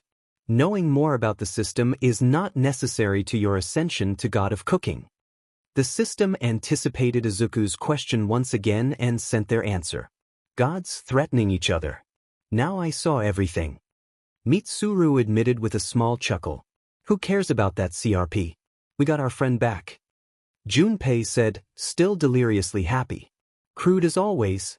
Ken said, sighing. Fuka said you needed something from me. Yuki asked. Yes. I need your help to challenge few restaurants in exchange of their secret recipes. Izuku answered. That's it. You climbed Tartarus to save our friend. Just for that? Akihiko asked, shocked. Yes. Momo admitted, awkward. I'll ask the Gourmet King then. Yuki answered, shrugging. I love that nickname, because many foodies back in my life as Zaus had that edgy nickname online. Izuku muttered to himself, laughing fondly at the memories. The next day, Iwadadai Station. Here they are. These guys are the owners of the best restaurants of Iwadadai Station. When I told them that a guy wanted to challenge all of them by making their best dish and improve on it, they laughed. A fat student, that Yuki introduced as Gourmet King, said. And yet they are here. Momo said. That is because I made them taste that crazy good sushi you made, so I promised them that if you failed you would have worked for them for free for 10 years. He answered, unfazed. Hoi! Izuku yelled in horror. They won't cheat. They still have some dignity buried in there somewhere. He answered. Good evening, I represent Wild Duck Burger Incorporated and have called along the HQ chef that creates the recipes we then email to every store of our franchise. A woman with a heavy nasal voice said while adjusting her glasses. Still I was curious because it took me 3 months to perfect my secret Wild Duck Crazy barbecue sauce. And I have no intentions to share it. The chef the woman took along said, with crossed arms. But you still accept it? Gourmet King answered. Because I enjoy watching people make a fool of themselves and fail miserably. The chef answered with a savage grin. Very unpleasant. Momo answered, glaring at him. Still, you accept it, Yuki said. We have no legal obligation to go through with it. This is just a publicity stunt, boy. The woman said with an annoying nasal laugh while walking away with their chef. Izuku, Momo said worried. It's fine, they can choose to not share their sauce recipe. Izuku answered. But, your mission. You will lose your ability to cook just because they are being petty. She said. That is why I will do like I did any other time somebody insisted in being a petty sour loser. Ooh, I will taste the sauce and figure out the ingredients and preparation method by myself. Izuku said, smirking. With my future, restaurants and my very skills on the line, I am ready to do everything. He admitted, sheepish. Except illegal stuff. Of course. Luckily the other restaurant's owners were less butthurt, and accepted to share their secret recipe only if Izuku was deemed truly mind-blowing. And as luck would have it, it was mind-blowing. It was extremely mind-blowing. Sushi, takoyaki, burgers, ramen, beef bowls, every single dish Izuku made surpassed even the taster's wildest imagination. How did you lose to a brat? The woman with nasal voice shrieked. I don't know. That hamburger was a miracle in food form. I don't know how he did it. The chef answered. You're fired. I won't give him the sauce recipe. And you better don't do that either, or I will destroy your life. Too bad I memorized taste and texture, I'll recreate it later. Izuku answered while shaking his head. Don't tell her, she looks like some psycho that would try to kill us to protect the secret, Momo answered. Yes, I am not testing my luck with that. He answered. The others were good sports at least and shared their dishes' recipes, Izuku said. True. Come on, ask her. They both heard Mitsuru gently push Fuka forward. Both teens' muscles tensed.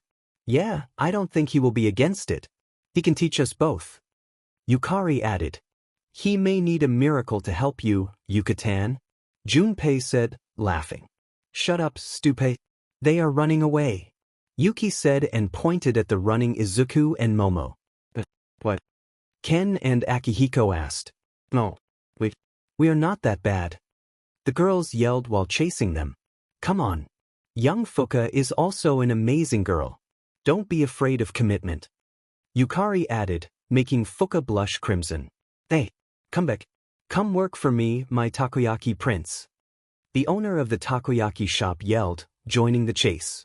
With Igor, the strange man with the big nose was looking at the scene unfold in curiosity from the limits of a blue door standing by itself in a corner of the road. Very curious, he said, humming and closing the door. Year 2011 years later, he opened the door to check on his current wildcard.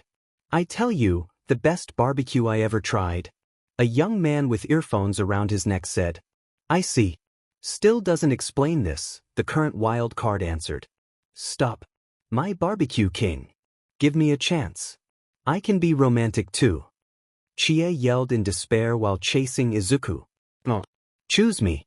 Let me be your angel. Let me repay you for being a new light in my life. Rise countered, she too chasing Izuku and Ochako. Again, Igor muttered, humming in curiosity, and closing the door to the velvet room.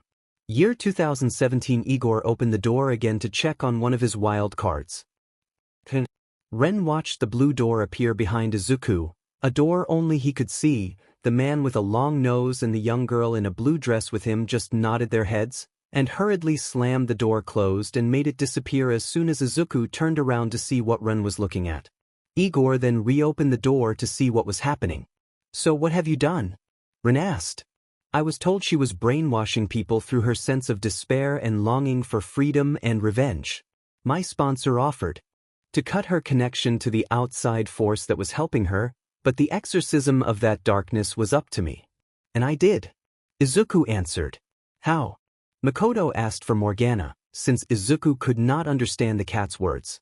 With this, Izuku answered, showing them the tray with a giant dual fromage cheesecake. And after those people tried his food, again, Igor saw once again Izuku run away, this time chased by and few other girls. That guy looks like somebody chased by the devil, dude. Ruji said, whistling. Very curious. Ren admitted. What a curious curse. Igor admitted while closing the door again to return to his desk. And in the void beyond reality, the system screamed and screamed. A fury that knew no bounds, beyond human comprehension. Everybody was dead. Silence reigned in the destroyed corridors and rooms filled in dead people riddled in still smoking holes from the recent, brutal assault. So, Grogger asked. He was walking with a relaxed, pleased gait through the main room of the rebels' base, seemingly enjoying the echoing crinkling of the dust, broken tiny pieces of furniture and wall shrapnel littering the floor as he stepped on them. Everybody is dead, Lord Grogger. One of the captains of the mad scientist's personal army declared while striking a military salute with perfect form. Good. Very good. Grogger answered, clapping his hands while showing a very deranged smile. We also located the leader of this base. He had closed himself in their war room, but we blasted the doors open and brought him to you. The soldier added. At his gesture, the leader of the base of rebels went lifted by the arms by two guards and dragged in front of Grogger. I see you blasted away his legs. The scientists had once noticed the crude bandages stopping the prisoner from bleeding to death after his legs went shot off at the knees. He tried escaping, Lord Grogger. We decided to stop him from trying again. One of the guards holding the prisoner up answered. Good thinking. The AI core. He asked. We found it, but we can't open the capsule of stasis. The captain answered. HN. Why so? Grogger asked, frowning. This man swallowed the tiny card needed to open it safely without damaging the capsule. The guard answered. You will never get it. The leader of the rebels said with a smirk. We saved absolutely nothing. Grogger interrupted him. Under everybody's curious looks, the mad scientist borrowed one of the knives in the canteen's kitchen and returned to stand before the prisoner. You want to scare me? To torture me? I will never break. The leader of the rebels said, smirking. This is not that kind of inspiring story where the good guys win through sheer force of will. Grogger answered, unfazed, and shoving the knife deep in the man's side. Yeah. Yes. It's painful, it's normal. Grogger answered, uncaring. Slowly, methodically, the mad scientist carefully sawed the blade back and forth, cutting from the left side of the man's torso to the right, uncaring of the BLD or the gurgling, agonizing screams of his victim.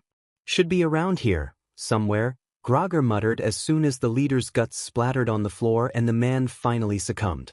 Cutting and tearing sounds resounded once more in the room as the mad scientist patiently and carefully tore apart the stomach and intestines on the floor until he finally recovered the tiny chip. There it is. Good, seems to be in perfect conditions, Grogger said while cleaning the chip and his bloodied hands on the dead man's clothes. Throw him with the others, he ordered, walking forward and over the spilled guts, towards the corridors connecting to the deepest area of the base. Take me to my AI core, Captain, he also ordered while the other soldiers carried away the gutted leader of the rebels behind them. Yes, sir, the captain answered, promptly. Once done, we will destroy this planet. It has no use to me. Yes, Lord Grogger. A long and silent walk later, the ample war room, that too laying in ruins, appeared before the mad scientist. Here it is. My beloved, greatest creation, he said with wide eyes of deranged happiness. The small chip went then inserted in a side slot to reactivate the control panel, and showing his superior genius, Grogger only needed few minutes to hack the system and open the stasis capsule.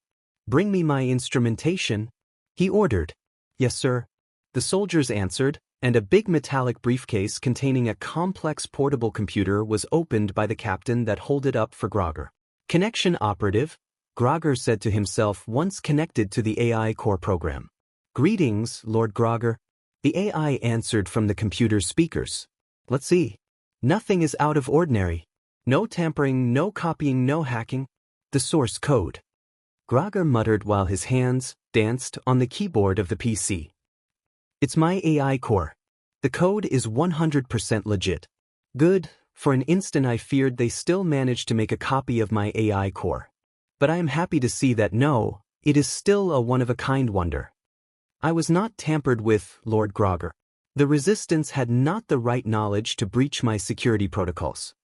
The AI answered. Not that they could achieve that, I created you to learn, adapt, and evolve. The ultimate AI that can self-upgrade and grow infinitely, forever. The only thing you cannot do is disobey me. Grogger gloated with a creepy smirk. Lord Grogger has no use for an AI with infinite potential, growth, and calculating power if it can rebel to his absolute orders. The AI declared.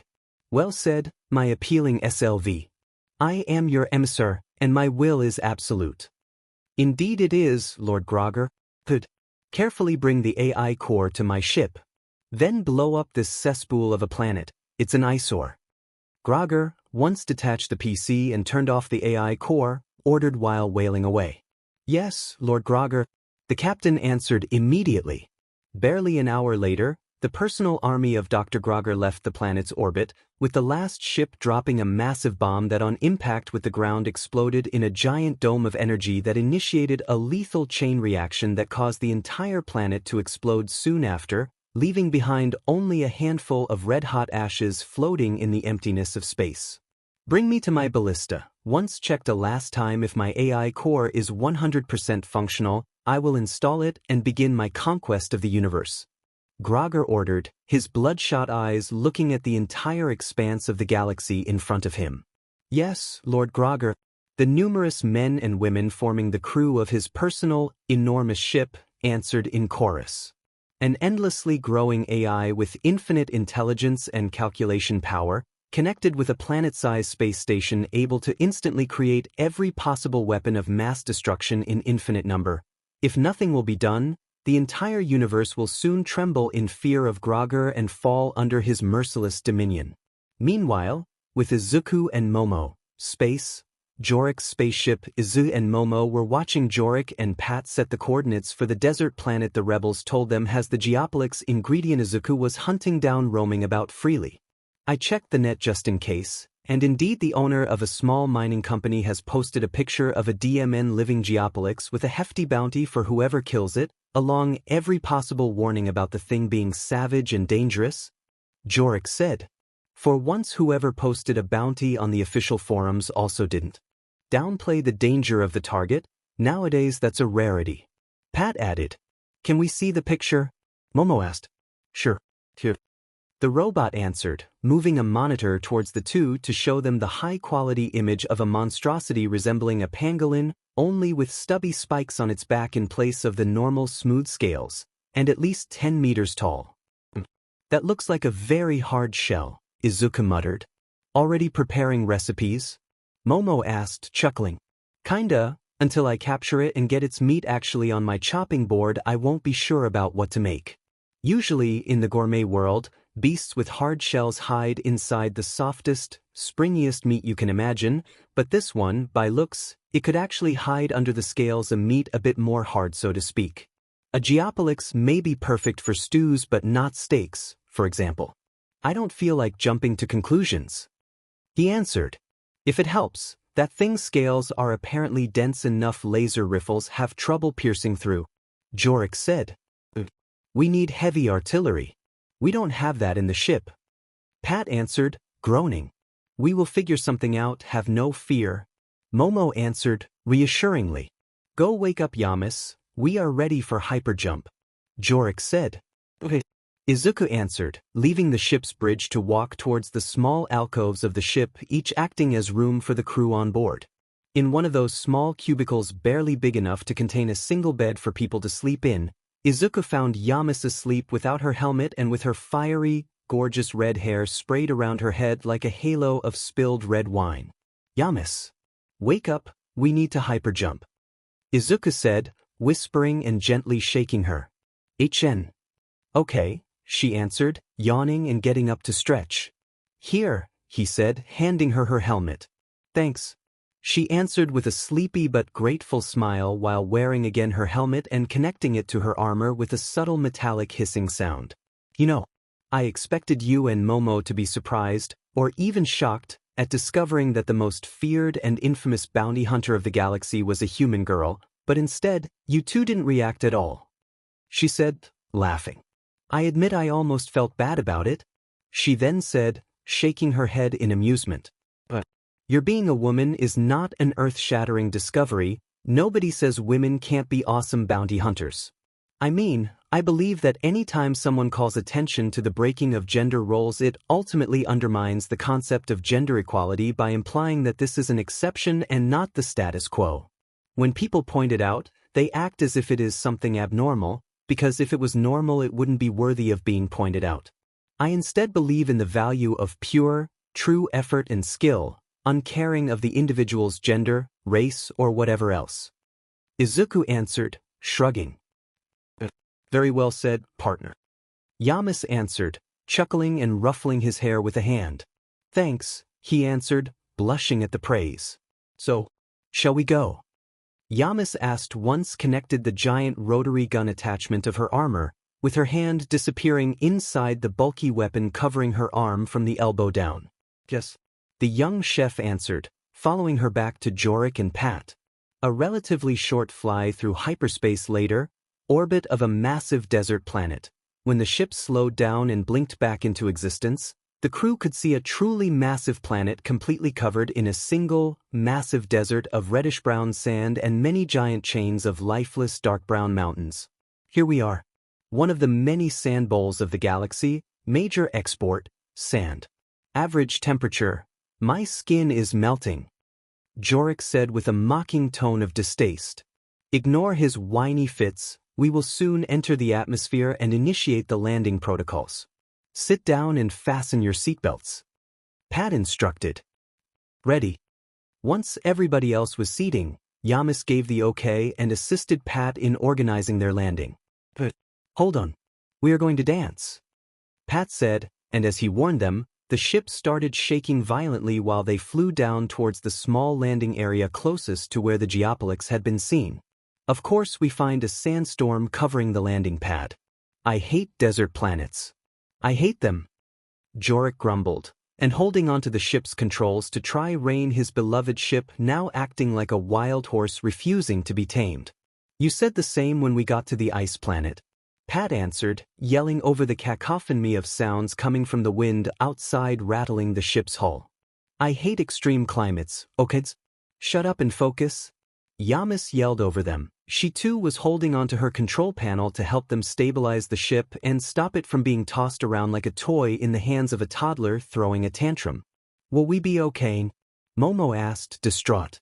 Probability of survival in these flying conditions. 20%, the tiny spherical robot hovering next to Izuku's head and following him around answered with a monotone voice. You're not helping, Toy. Shiro, looking a bit green on his face and ready to puke, answered. Do you want me to search for remedies for space sickness nausea, Unit Shiro? The small robot asked. Don't call me Unit. Contrary to you, I am not an object or toy. I am Izuku's partner and friend. Shiro snapped in answer. Not now, Shiro. And you both are my friends and partner. You both can help me in different ways. Izuku countered. Friend, the tiny robot said.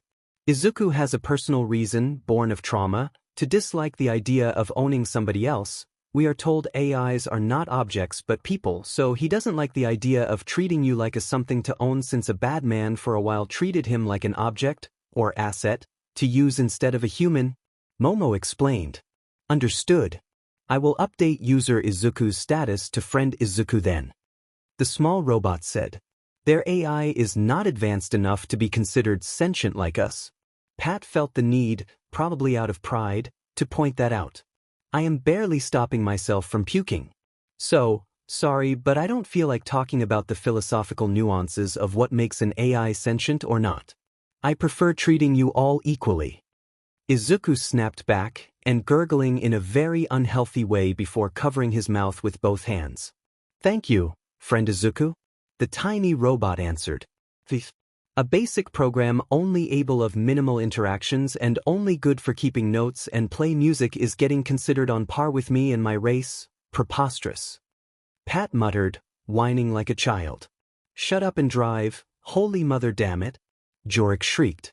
Finally, after 20 long agonizing minutes, the ship managed to land heavily on the landing platform, with the small hexagon of metal sprouting magnetic clamps that held the ship in place and stopped the sandstorm from dragging the ship away.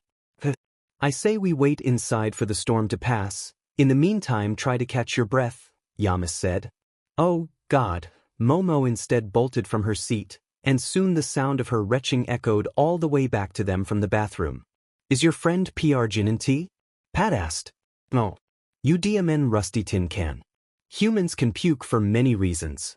And a bad spaceship driver is a DMN good reason to vomit. Yamas snapped angrily. Do you want me to check on the space internet for cures for nausea, friend Izuku? The tiny robot asked. This esteemed Tautai knows plenty of remedies. My partner doesn't need your help. Shiro immediately jumped on Izuku's shoulder and declared that with a roar while pressing his forehead against the tiny robot. This unit can search on the space internet. Esoteric remedies or superstitions-driven cures are scientifically proved to be ineffective and only born from ignorance.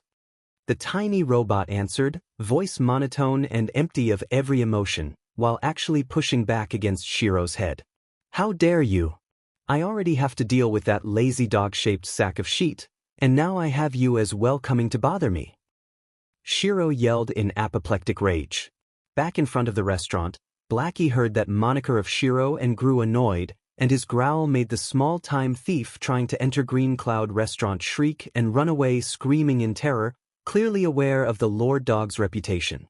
Back to Izuku, stop arguing. I'll prepare some tea for Momo. No need to look for medicines with improbable names or 1,000-years-old ginseng roots for something as simple as motion sickness. The young chef chastised both, silencing them. Now you did it. You made me look bad in front of my partner. Shiro roared. Correction. Unit Shiro made this unit look bad in front of friend Izuku. The small robot countered. I said to drop it. I don't even know how to call you. Izuku at first started talking angrily, then he noticed the small problem. This unit's ID is 808LE3 Teach 34RT0 Model 23. The tiny robot said. That's a bit too long and difficult. Friend Izuku can choose a name for this unit. You can also set it so that it will only talk when you say change followed by its name. Contrary to us real AI that instead talk like normal people, they are not able to actually be good to talk with, so changing settings won't make you miss anything important. Pat suggested. I like him as he is, instead. Let's see, a good name, Izuku pondered while preparing the tea. What about Tin Can? Shiro suggested with a smirk. Unit Shiro suggestions are not required. This unit has registered friend Izuku as its user and friend, so it is friend Izuku's duty to name this unit. You dare. Your name is 808 whatever and you dare to act pissy with an esteemed Tautai like me. SSSH 808 80 and 8. And 8 does look like AB in English. What about Bob? Nah, too silly. Let's go with 808. Izuku said. Understood. Starting now, friend Izuku can refer to this unit as 808. The tiny robot said, now orbiting slowly around Izuku's head like a small planet the size of a golf ball. Thank you. Momo in the meantime was finally back, and grabbed the cup of tea Izuku made for her like a gift from a god. How long before the storm is over? Jorik asked. I am checking and by the looks of it should be over soon, Pat answered. Incoming call. The screens of the ship suddenly flashed green and displayed the message. Pick it up. Yamas said. This is Thomas J. Stenford, CEO of Stenford Excavations. You landed unauthorized in our private property. You have 1 minute to explain before I alert the authorities and lock you inside your ship. As per galactic law, we will also activate stasis and freeze you and your ship. A male voice echoed from the ship's radio. We could not initiate normal procedure because the sandstorm caught us by surprise. We are here for the bounty on that beastie terrorizing your teams. Pat answered. I am going to need your IDs to confirm your identities. Here's mine. I can vouch for the others, you can consider them my entourage. Yamas answered, jumping into the discussion and sending her identification through. The infamous bounty hunter Yamas. Why somebody of your caliber is interested in our bounty? It is far below what you usually work for. The CEO said, I owe my life to a dear friend of mine, and he wants that monster. He is convinced he can use it as an ingredient for his restaurant, and I plan to help him capture it. She answered. That thing is edible. The CEO asked, dumbfounded. I am not a chef like he is, but if he says it can be done, I am ready to believe him. Yamas answered. I see. Well, I need that thing gone before it actually manages to eat my workers, and your friend wants that thing dead and cooked in a fancy way. So, in the name of our matching needs, I welcome you to our planetary excavation operation. I'll send a car to collect you. Our sand trucks can travel even during the sandstorms of this hellish place. They will bring you to me for a debriefing. Thank you, sir. We'll wait for your team. Yamas answered, and closing the communication herself. 1 hour later, a tall truck with 8 wheels appeared in the horizon and managed to cut through the thick sandstorm like an immovable behemoth of metal, climbing its way towards the landing pad and connecting to the ship with a short retractable corridor of metal. Good thinking, using the emergency connector to save us from walking outside. Jorik said, whistling. We found it easier to do this to move through the various stations. Jump in, Mr. Thomas is waiting for you. The driver said while inviting the group inside the truck. Thank you. Izuku answered. He's my chef friend I talked about. Why? You got a problem with green-haired teens? Yamas answered while calmly pointing her chain gun arm at the guy's face. Just asking. The driver answered with a high-pitched scared shriek. Izuku and Momo groaned and face-palmed behind her. Later that day, Desert Planet's digging site 6, camp. By the time the monstrous truck arrived at the tense camp, the storm had finally died down, giving Izuku and Momo the freedom to admire the appealing endless sea of golden sand and giant arches of reddish stone surrounding the dozen tents and the army of excavation equipment filling the camp. The heat was borderline impossible to withstand as the air itself felt like it could burn one's lungs if they breathed too hard. Over here. A guy in business suit, albeit without the jacket and the sleeves of his shirt rolled upward, called out to the group. Mr. Thomas? Yamas asked. In the flesh. He answered, with his eyes never leaving the back of the guy trying to fix a humanoid-looking machine. What is that? Izuku asked. Excavation exoskeleton. By the exterior design, it should be a Drill Boys 700, produced by the Technopals Inc. 3 years ago, friend Izuku. 808 answered. A custom model for heavy-duty drilling on planets where the average temperature is around 158 F. The CEO added. Thank you, 808. Izuku said, smiling.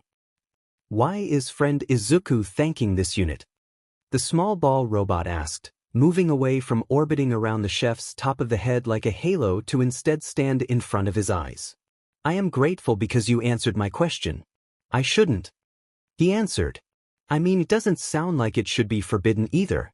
Momo admitted, shrugging. Pat just hissed in contempt. This unit understand. Thank you for explaining, friend Izuku. 808 declared. Then he returned to slowly orbit around Izuku's head. Whitey only gave a thumb up to the small thing, and even if both were unable to show expressions, the two machines seemed to slowly form a sort of camaraderie between robots. This very expensive piece of machinery is the latest victim of that giant monster. But to be fair, I prefer having a busted exoskeleton than dead workers. The CEO explained. The Geo did this? Yamas asked. Yes. By the looks of it, that thing has selected an entire mountain as its nest, and it's circling it non-stop. After a couple days of attacks, we discovered the maximum range we can get close to without that thing bursting out of under the sand to attack. The CEO answered. Our fear is that it is trying to dig out a female of its species. Our long-range scans show something big buried underneath that mountain, and the few experts in xenobiology we asked confirmed that we have a male that is preparing a nest for a female in our hands. The man's assistant said. So he found a female to reproduce with, already inside a system of underground caves next to perfect for them to start repopulating. Yamas said. Yes, if it was another male, the experts said he would have not started spraying his pee everywhere. That thing is instead marking the entire mountain perimeter like it would with a nest already housing the chosen female. The CEO said. So, not only you have one Geo ready to wreak havoc, but if we don't act fast, they will become two and then many more. Momo said. Precisely. Unfortunately, the fact that that monster has sniffed a female put him into heat, making it extra violent. Further proved by the fact that not every bounty hunter that adventured there has returned, the CEO answered with a frown. We wanted to avoid unnecessary bloodshed, but even after making it clear it was a difficult hunt, numerous people underestimated the difficulty of the job and probably died for their hubris. The assistant added. I'll see what I can do. That thing has made enough damages as it is. Yamas answered. Thank you. Are you sure? Izuku asked, worried. Have no fear, partner. I am a bona fide professional bounty hunter. I promised I would have helped you with your little shopping list, and I plan to do everything in my power to help you. She answered while ruffling his hair. Okay, just be careful. He answered. Yes, please be careful. Momo added. I will. To where? Yamas answered. Please follow me, I'll organize transportation to the site the creature has commandeered. The CEO's assistant answered, guiding Yamas deeper into the camp. I plan to supply few people with these exoskeletons as a mean to combat that thing. Between the drill arms and the increased physical strength they offered, I thought they could be a good asset. But we still can't repair them from that monster trampling them during its first rampage. The CEO said, sighing. I'm working as fast as I can, but I need more dilithium crystals to stabilize the barrier ion field mechanism. There is a slight variance in the plasma flow flipper too. I'll need to decontaminate the RAM collector brackets and discombobulate the Promethean neogenic booster bubble drive drizzling flyer. The man working on the busted exoskeleton answered while randomly fumbling with the cables and rambling like a PSS drunk guy after few beers too many. You don't know what you're doing, huh? The CEO, that actually had a PhD in geology, physics and similar fields, said while looking at the guy with crossed arms. The guy briefly stared at them, then slumped sadly while answering. Go back fixing the air conditioner, if you can do that at least. The CEO, extremely annoyed, pushed the guy aside and started fixing the machine by himself. Can we help? Izuku asked. Don't worry, Yamas will be enough as an extra pair of fighting hands. You and your girl can join the others in the tents where it's safe. We'll keep contact with Yamas through the radio. The old man answered with a kind smile. Thank you, both teens answered, walking away. Somebody get me that screwdriver? They heard him ask aloud. With Izuku and Momo, we are not really going to the tents, right? Izuku asked. Absolutely. They are trying to kill your ingredient, and just like Yama-san, I won't let them ruin your mission. Momo answered, smiling. Well said. He answered, smiling. Whitey, let's go. Izuku ordered, making the chubby robots start running behind them as they left the tent camp. How do we find that thing? Momo asked. This unit can connect into the orbital security system and use one of the satellites to locate the target if you want, friend Izuku? 808 said. Very useful. Please do. Izuku answered, grateful. That takes care of finding it, but how do we get there? Momo asked. A huge car flew above the two teens' heads and landed heavily in front of them. Yo, need a lift? Jorik yelled with a wide smile. He and Pat had apparently borrowed a large car similar to a dune buggy with 8 wheels from the company and had driven it to reach them. If we hurry, they won't notice that one of their cars is missing until it's too late. Let's go. Pat said, sounding just as amused. It's not stealing. It's borrowing, Momo told herself. Yeah. Let's pretend it's that. Izuku echoed. Both them and Whitey jumped in the back of the vehicle and Jorik put pedal to the metal and sprinted away at high speed, kicking up a tall tail of sand behind them. Where is Yamas? Pat asked. The transportation module of Yamas is at 300 meters distance from us, direction south. 808 answered. I didn't ask you. Pat shrieked in anger. Dim, you AIs sure have issues? Jorik answered, laughing.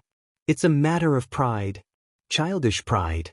Izuku corrected, and actually hugging 808 to his chest in a protective manner. 808 added salt to the injury by reproducing the recording of somebody blowing a raspberry. Scrap you? Pat roared in fury and actually lunging towards the small robot. Clang. Hey. Let's not get violent. Izuku intercepted the attack by whacking Pat's head with the turtle wok. By the all-spark.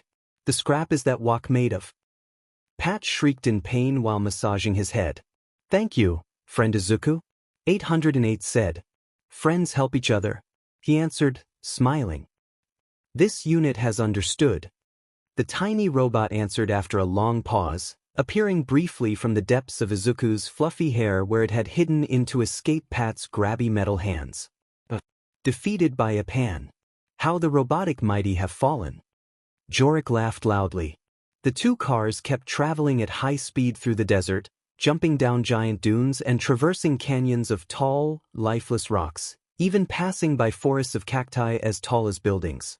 I am melting, Momo admitted, fanning herself in agony. She was dripping sweat even with the car's AC at full power. Yeah, me too. Jorik echoed. The only one that had stopped sweating midway towards the mountain was Izuku. My gourmet cells adapted to this heat, he answered to his girlfriend's questioning look. Lucky you. She admitted, sighing in dismay. Several miles later, finally a tall formation of mountains surrounded by destroyed machines slowly got into view of the people inside the two cars, with the faraway roars of something big and wild blasting their ears. I say that this must be the place, and that beast is already warning us to not come closer, Jorik said, stopping the car abruptly just a couple seconds before Yamas stopped hers. We'll continue on foot, Izuku said while jumping down the car. Be careful, Jorik said. He and Pat made no move that would suggest their intention of joining the hunt. Have fun, the robot echoed from the passenger seat. Yes, yes, Momo answered, uncovering her navel and producing from it a thick staff of metal as she was. You sure you want to join me? Izuku asked while pulling out the star wok and dragon knife from his tattoos. I'll fight by your Sarois. She answered, smiling. Thank you, he answered. Roar. Once again, the deep roar of the monster echoed from the depths of the mountain, but instead of charging out from the caves openly, the Geoplex came out from hiding by swimming under the sand like a torpedo, with its sheer immense bulk creating a giant bulge in the sand that moved towards the two teens at insane speed. Here it comes, Izuku yelled, enlarging the wok and putting it in front of him and Momo. And with a loud clanging noise the Geoplex mouth grabbed onto the large pan, but even its enormous jaws was unable to bend it. Larger, Izuku ordered, and the wok increased in size until the monster's mouth went stretched to its limits around the rim. I am here. Right after, Yamas yelled with blazing fury, and charging the struggling beast while shooting non-stop from her chain gun arm, with the hailstorm of laser bullets raining on the thing's back. This thing's shell is too hard. Any idea? Momo yelled once seen the metal staff she made bend and snap in two after hitting the monster's head. Vajra filleting. With a fast swipe of the dragon knife raining slashes on the Geoplex's back at the speed of lightning, Izuku reappeared behind the thing. Deep cracks appeared all over the beast's back, making it howl in pain.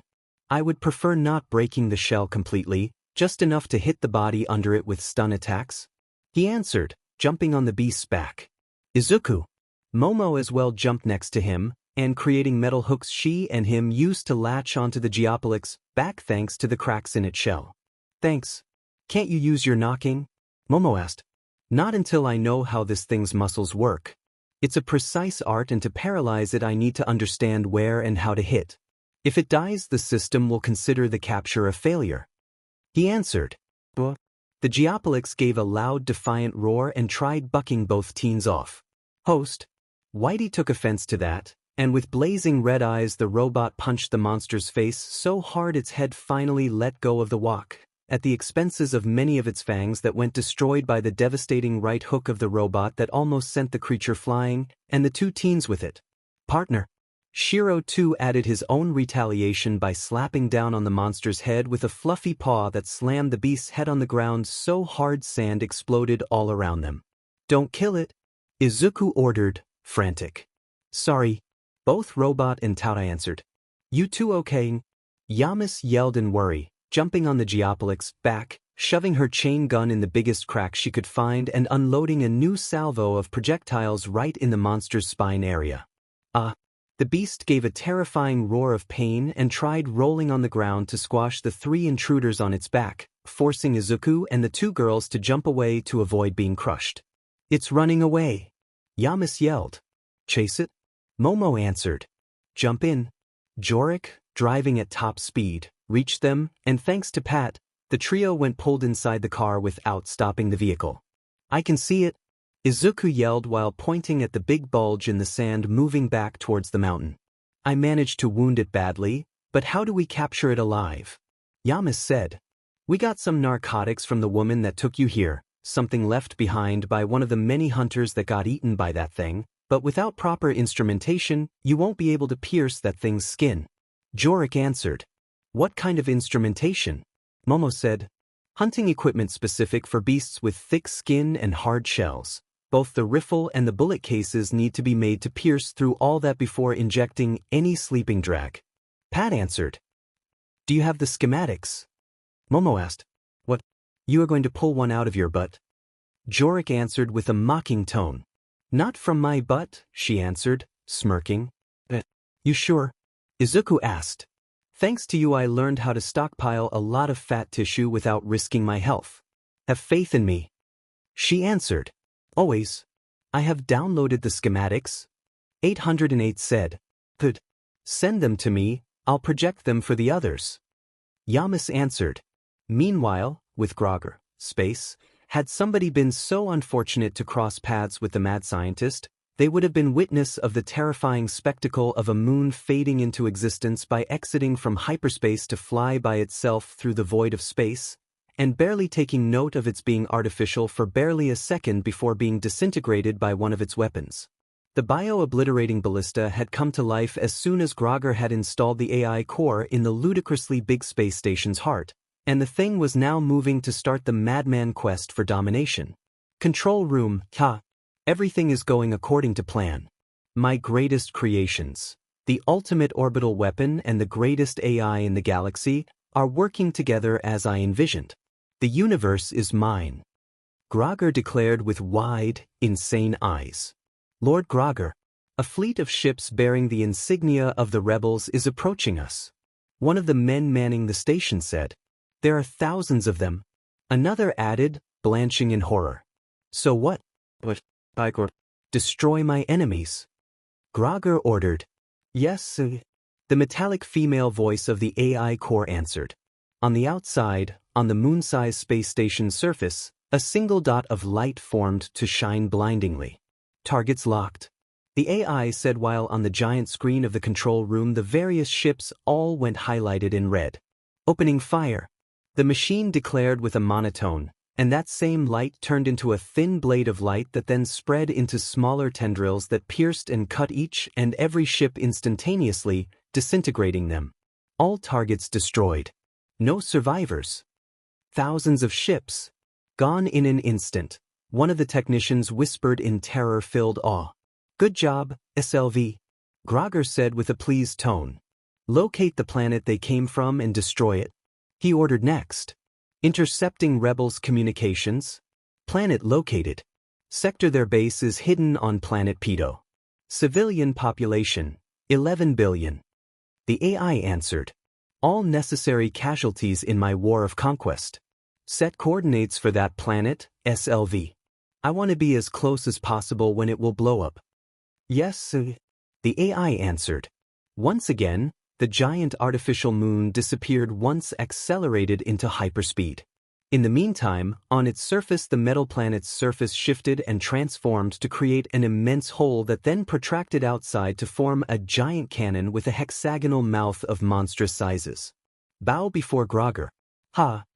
1 hour later, desert planet, with Izuku and Momo, it had took Momo 1 hour of trial and error to figure out how to create the various components Yamas had then used to assemble the hunting rifle they needed, mostly due to each piece's absurd complexity and its technology being far superior to their home planet. It should work, good job girl, Yamas said, proud. It was not easy, Momo admitted with labored breath. I am proud of you, Momo, Izuku answered, hugging her and enjoying her surprised giggle. Now the problem will be shooting that giant coward, Jorik said. The monster was limping, and yet it kept digging tirelessly new tunnels, probably to look for the slumbering female it had sniffed inside the mountain. It's still digging, Jorik whispered. There are apparently ancient ice deposits deep underground that survived the catastrophe that turned this planet into a single giant desert. We are standing in what used to be the South Pole of this world. It's possible that in order to escape the first apocalyptic aftermath of whatever caused the planet's transformation, those beasts tried to hide in various caves, remaining stuck under the ice, and thus in hibernation as a result. Pat said. So it's a giant freezer down there? Yes, and our scaly friend is trying to free himself a girlfriend, Yamas answered, getting up. Where are you going? Momo hissed. I can't have a clear shot from here, I need to move closer. I'll distract it, Izuku said, jumping down. Wait. The others yelled in horror as soon as they saw the creature turn around to follow Izuku's every movement. Roar. The Geoplex charged forward, rolling into a ball to squish the chef. Acting on instinct, the young man dove to the side and left the beast crash against the wall hard enough many of the rocks on the ceiling went dislodged. Izadash, stay right there. It needs only one target to follow. Whitey, he ordered. Oh, let me go. Host said no. Whitey, holding Momo down, answered. Come on.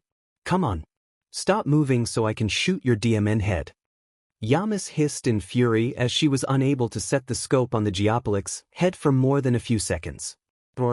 Tired of its prey escaping charges and claw swipes, the Geoplex opted to bit the chef with its wounded jaw.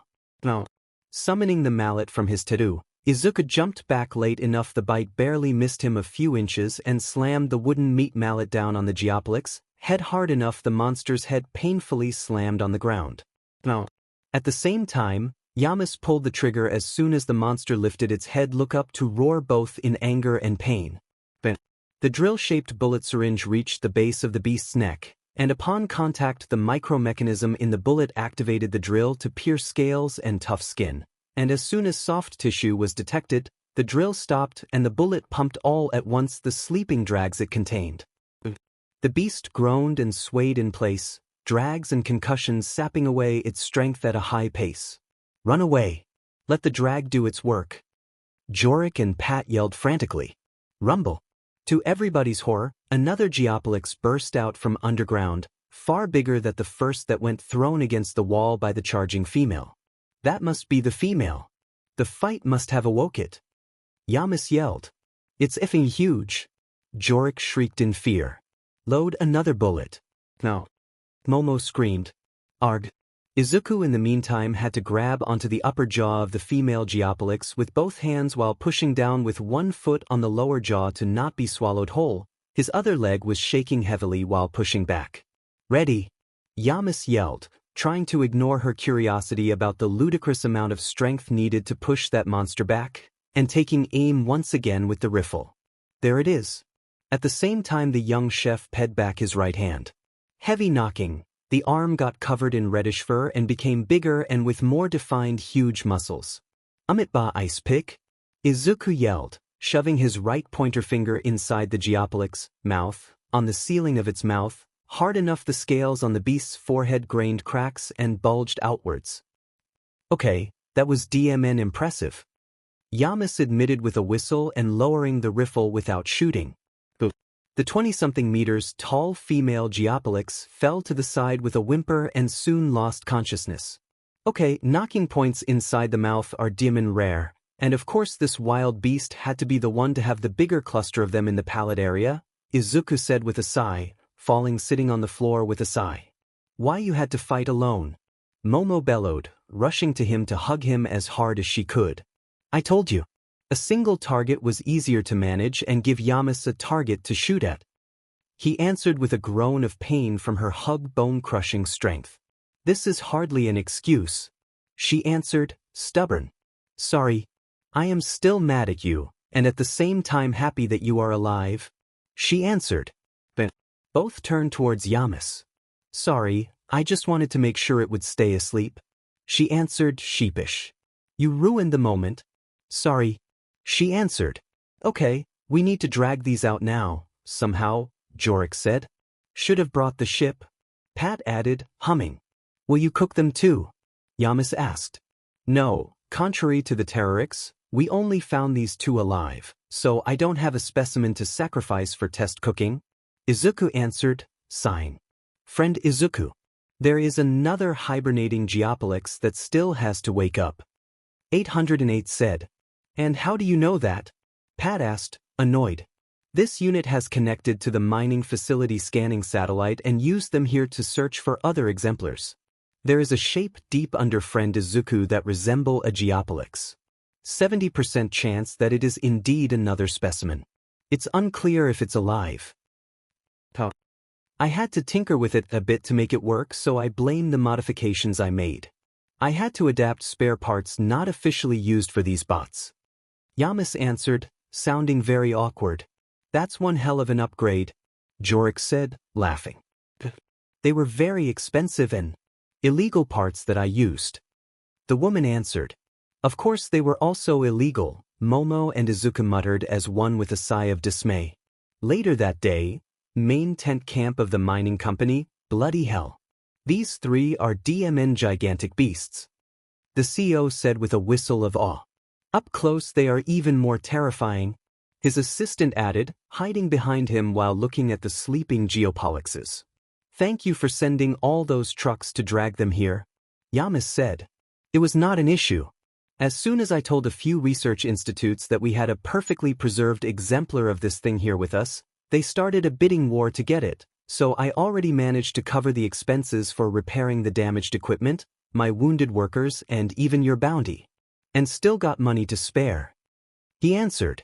You sure you want both the male and female alive? Those things breed like crazy.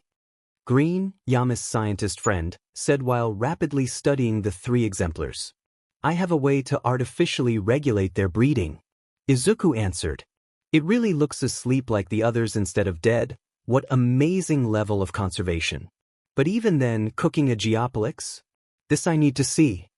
Another scientist, one accompanying the museum owner that won the bidding war, added. Not too much. I want to preserve this as much as possible to put it in display as our main attraction. The museum owner begged. Of course, I will only make 2 dishes, and small portions at that. Izuku answered. Good. Actually, the third Geoplex was alive as well and was captured alive once released from the ice. The dead one was the first one that had started the whole mess. The attack from the raging female had snapped the poor thing's spine in two, so with a heavy heart, Izuku had put an end to the wounded male's agonizing pain in the most painless way possible. What will you make? Momo asked. I did a test roasting of the meat to see how it handles cooking and what the texture and flavor profile it has. Visually resembles pork, has a faintly grainy texture in a surprisingly nice way and has a taste that resembles rabbit meat, albeit a bit sweeter. Since it faintly reminded me of iguana meat, and from that a short but pleasant sojourn I spent in the Caribbean, I think I will take 2 Caribbean recipes and rework them to fit Geoplex's own flavor profile and texture. The Caribbean. I remember our vacations there. What are the dishes? Momo answered, excited. Considering they are variations of my own creation, I'll call them Geotacos with aji amarillo crema and Geo sticky JRK and brown sugar ribs with pineapple rice. The Caribbean ingredients and cooking style should go well with Geoplex meat. Will our small kitchen suffice? It's not exactly something equal to a restaurant, the CEO said. Don't worry, I'll make do with what I have. Izuku answered. You can use the ship's kitchenette too? Jorik offered, laughing. Thank you. I promise the dinner will be worth it. Inside the kitchen tent, that night, cooking a giant extinct alien. I am curious. The mining company's own cook admitted, he and his staff too sitting with everybody else at the tables to watch Izuku work by himself and with only Momo as helper. Okay, luckily a Geoplex is just so DMN huge a single rib can be used to make portions for dozens of people once cut it down to chunks the same size of normal animals' ribs. Izuku said with a sigh of relief. He was recovering from the fridge the ribs chunks he had laid in a roasting tin. He had rubbed all over them 2 tablespoons of his own JRK spice mix: onion, garlic, cayenne pepper, salt, black pepper, thyme, brown sugar, clove and many more spices and herbs he manually grounded and had left them marinade in the mixture for 6 hours. How's the oven? He asked aloud. The oven measures 160 C, set to fan mode. Momo answered promptly. Perfect. The juice. Satisfied, the young chef moved the ribs in a clean roasting tin, seasoned them and poured over them 500 milliliters of pineapple juice. Then he covered the tin with foil and set the ribs to bake inside the oven. Okay, how long do they need to bake? Momo asked. They'll stay in there for 2 hours. In the meantime we will work on the tacos. Izuku answered. I understand. What do you need for the tacos? She asked. See that bowl of cubes of meat? That is meat from the thighs of the Geoplex. I cut it in the same way one would normally cut iguana meat in the original recipe. I used that cut because it is the closest one to actual iguana. Can you pass them in the flour and prepare a cast iron skillet for frying for me? Izuku asked. Sure. I need to heat up the oil in it up to, Momo muttered, deep in thought. Between 350 C to 375 C. Izuku suggested. I knew that. She answered, pouting and doing as asked. On the notes of the lovable chuckle of her beloved boyfriend soon-to-be husband, Momo dredged the pieces of meat in the flour mixture. Well done. Izuku, still keeping track of the ribs cooking, said with a very proud tone. I am learning from the best, yes? She answered, smugly, and once the oil was properly heated up, Izuku added the Geoplex meat to the oil and fried it, flipping it halfway through to evenly cook both sides. When the meat was properly cooked he removed it from the oil and left it to dry on a plate coated with a paper towel. How do you make Mexican crema? I only saw it canned, Momo asked. It's actually pretty simple. 1 tablespoon of aji amarillo finely chopped, Izuku answered, cutting into thin slices the bright yellow pepper and mixing them with avocado slices and smoked paprika into a batch of heavy cream, lime juice and salt. And you let it rest for 24 hours in the fridge? Izuku finished saying once done assembling it. But, of course, for the sake of this recipe, I will use the batch I have already made and stored in my restaurant and store this batch in its place. Izuku answered to her worried expression by suching the bowl of sauce he made with a jar of already ready sauce made the same way. Okay, that looks like something out of a cooking show. She answered, laughing and jokingly clapping in amusement. I enjoy this, yes. He admitted, chuckling. The young chef then added the meat to the tortilla, layered it with cabbage, avocado, the ají amarillo-flavored Mexican crema, and squeezed the lime on top of it all at the end, finishing the dish with a dash of smoked paprika for additional color. The tacos are ready. And by making the tortilla wrap fresh at the moment, instead of using pre-made ones, I finished them just in time to give the finishing touches to the ribs. Izuku declared with a wide, proud smile. Nice. Do you want me to bring these to the others while you take care of the ribs? Momo asked while already grabbing the tray. Yes, please. He answered. Leave it to me. She answered, winking. Watching his beloved Momo go, Izuku returned his attention to the ribs, starting by mixing the remaining JRK spice mix to some pineapple juice, sugar, vinegar, lime juice, and a good pinch of salt in a saucepan. I love this scent. It brings back a lot of good memories. Izuku said, smiling, and stirring the mixture until the sugar dissolved and then bubble, and stopping only when the mixture turned thick and sticky. Time for the rice and the sauce. He then said, heating the oil in the turtle wok, adding to it some shallot and pepper, and stir-frying until softened. Pineapple, straight from the forest world. Wow, my first dimensional trip. Feels nostalgic. He muttered fondly, and adding the pineapple slices, brown sugar and plenty of seasoning to the wok to cook everything together until the pineapple caramelized. Done that, he removed the ribs from the oven and poured away the cooking liquid in a side dish. Then he increased the oven temperature, patted the ribs dry with some kitchen paper, and finally brushed the JRK sauce all over them. Back into the oven, the young chef said with a sing-song voice. He also kept brushing the ribs with the remaining sauce every few minutes. Focusing once again on the rice, he added it to the pan with the pineapple and vegetable sauce, stir-frying everything together for a short time while stirring occasionally. Ready? Finally done, he sprinkled some coriander on top of the stir-fried rice and plated everything together. A nice mound of perfectly made rice with on a side 3 pieces of sticky, golden brown ribs. Holy CRP! Jorik said in wonder. Now, this is one of the rare moments I envy you organics, the ability to smell and taste. Pat admitted with a sigh as he watched the others grab their plates with a very eager expression. My God! So springy.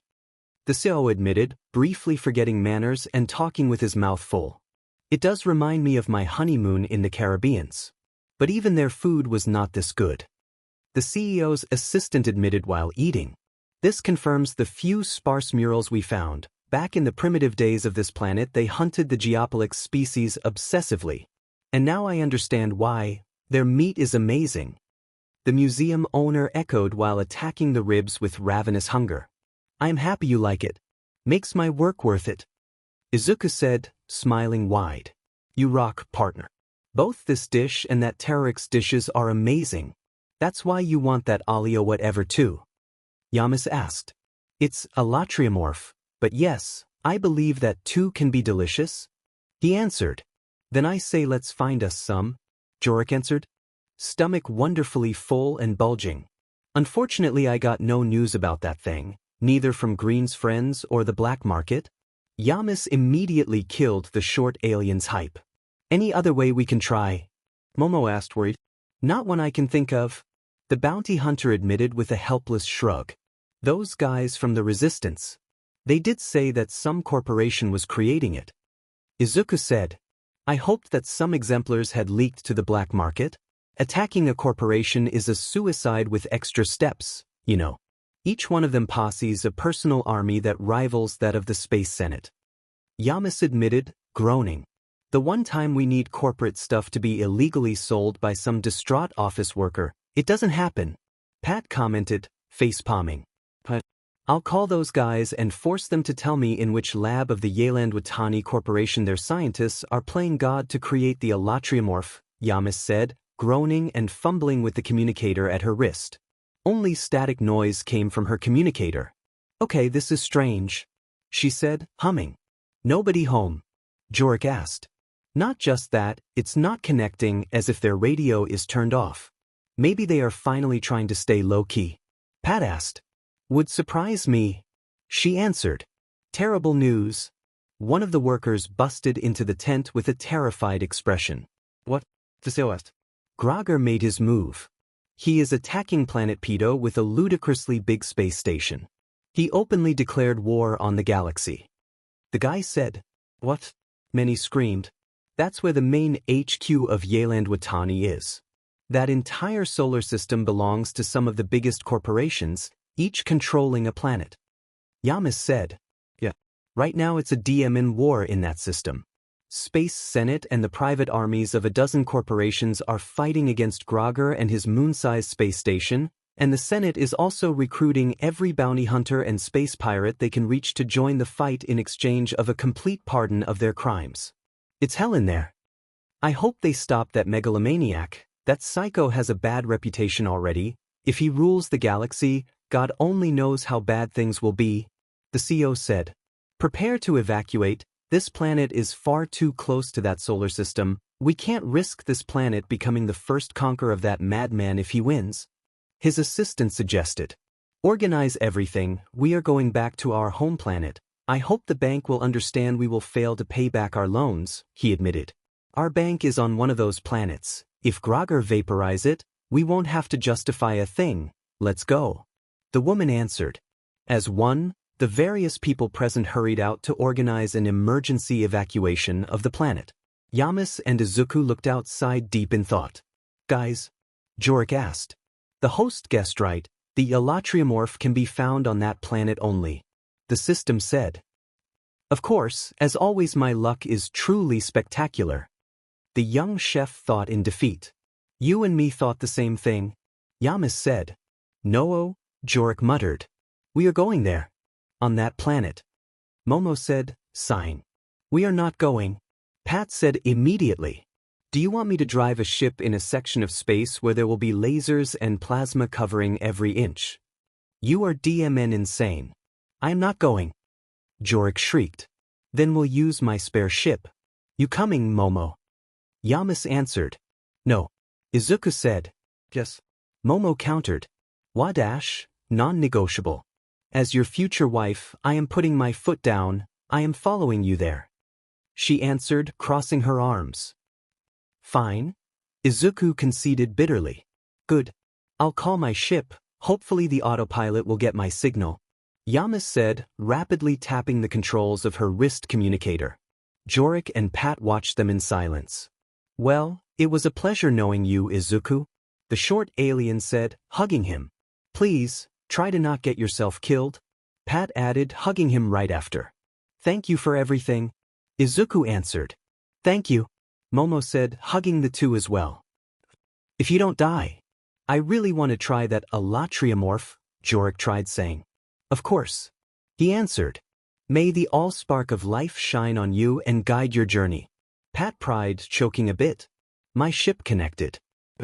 I can call it here. Let's go," Yamas said, hurrying outside.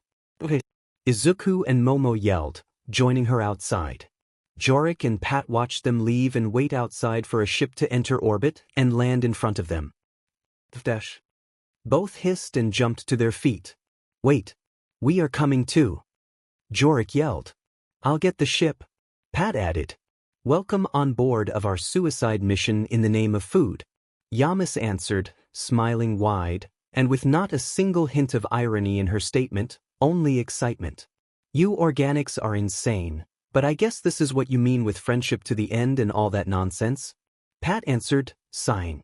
Two spaceships, one faintly fish-shaped and another bulky and ovoid, rapidly left the planet, moving in the opposite direction of the fleeing mining company ships, directed straight in the middle of a war zone.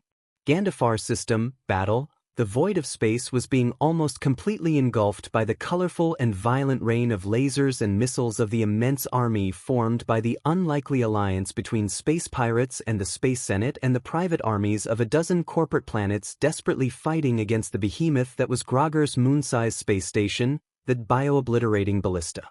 "Keep pushing. We can't let that man destroy the entire solar system," the captain of one of the corporate capital ships ordered while desperately clutching his command console to not be thrown on the floor from the violent shaking of the ship. "Our ship's shields won't last." A woman sitting at one of the control panels under him screamed in fear. "We are fighting against a DMN moon. It's impossible." A guy at the console opposite from her declared, shaking. We must bring that thing down. At all cost. Our planet alone has 11 billions of people that will die if we don't stop Grogger. The ship's captain reminded to the whole crew between clenched teeth. A similar speech was taking place in every ship, even the pirates' ones, as they knew that if they escape now, Grogger will likely hunt them down in revenge for their attack, so they too were giving their all to destroy the giant space station. With Grogger, so much desperation. I love it. Cry more in fear and terror. Grogger said with a wide, crazed smile. Mr. Grogger. The AI said. What is it, SLV? How dare you talk to me without me asking you anything? The mad scientist spat in vitriolic hatred. 3 ships are joining the fight. 2 moving towards planet Pito, 1 coming straight at the ballista. The AI said, so what? Shoot them down. Why must you bother me with this useless nonsense, you useless SLV? Grogger answered, annoyed. Understood, the AI replied.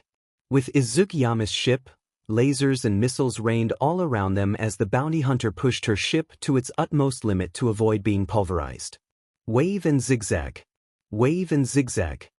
On the radio, Jorik kept shrieking in hysteric fear as he and Pat too used every trick they knew to avoid instant incineration. I am trying.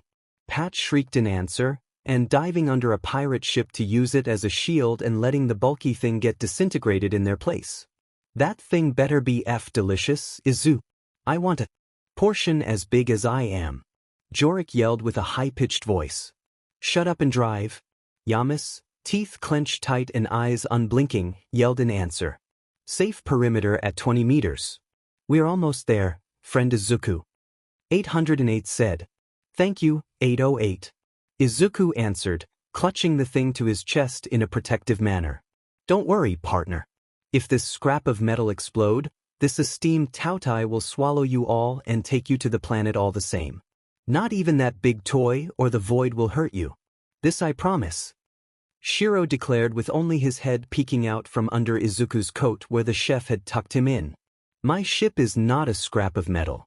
My beloved Indomitable has seen worse. Watch and be amazed. Yamas answered, diving between 2 ships by flying on a side to fit between the 2 massive ships and popping out from between them before the 2 giant ships could fully crash against each other. Ooh! The bounty hunter yelled in adrenaline-fueled joy while the 2 ships exploded behind them. This is far too extreme. Momo admitted. I know. Izuku yelled in answer. Finally, with a chorus of screams of relief, the small group guided their 2 ships through the planet-wide barricade acting as last resort against Grogger space station, with Yamas blasting through every orbital security system trying to stop them from landing on the planet. This is Yamas Aaron. Bounty hunter. My ship is damaged and I require landing. She yelled to the communication. Damaged? Momo muttered. Hopefully they will believe her lie and let her land, Izuku answered. Don't land. The surface is not safe. A woman answered. What? We are being overrun by a deadly invasive species. We can't let you land. I don't care. I need to land. You don't understand. Those things are genetically engineered to be the greatest predator in the galaxy. If Grogger doesn't kill you, those things will. The woman said. You mean the Alatriomorph? Izuku said, jumping into the discussion. How do you know its name? It's classified information. The woman asked after few seconds of shocked silence. Me and my friends have our ways. Let me land, I will take care of them. Yamas answered. Okay, maybe you can actually be our last hope.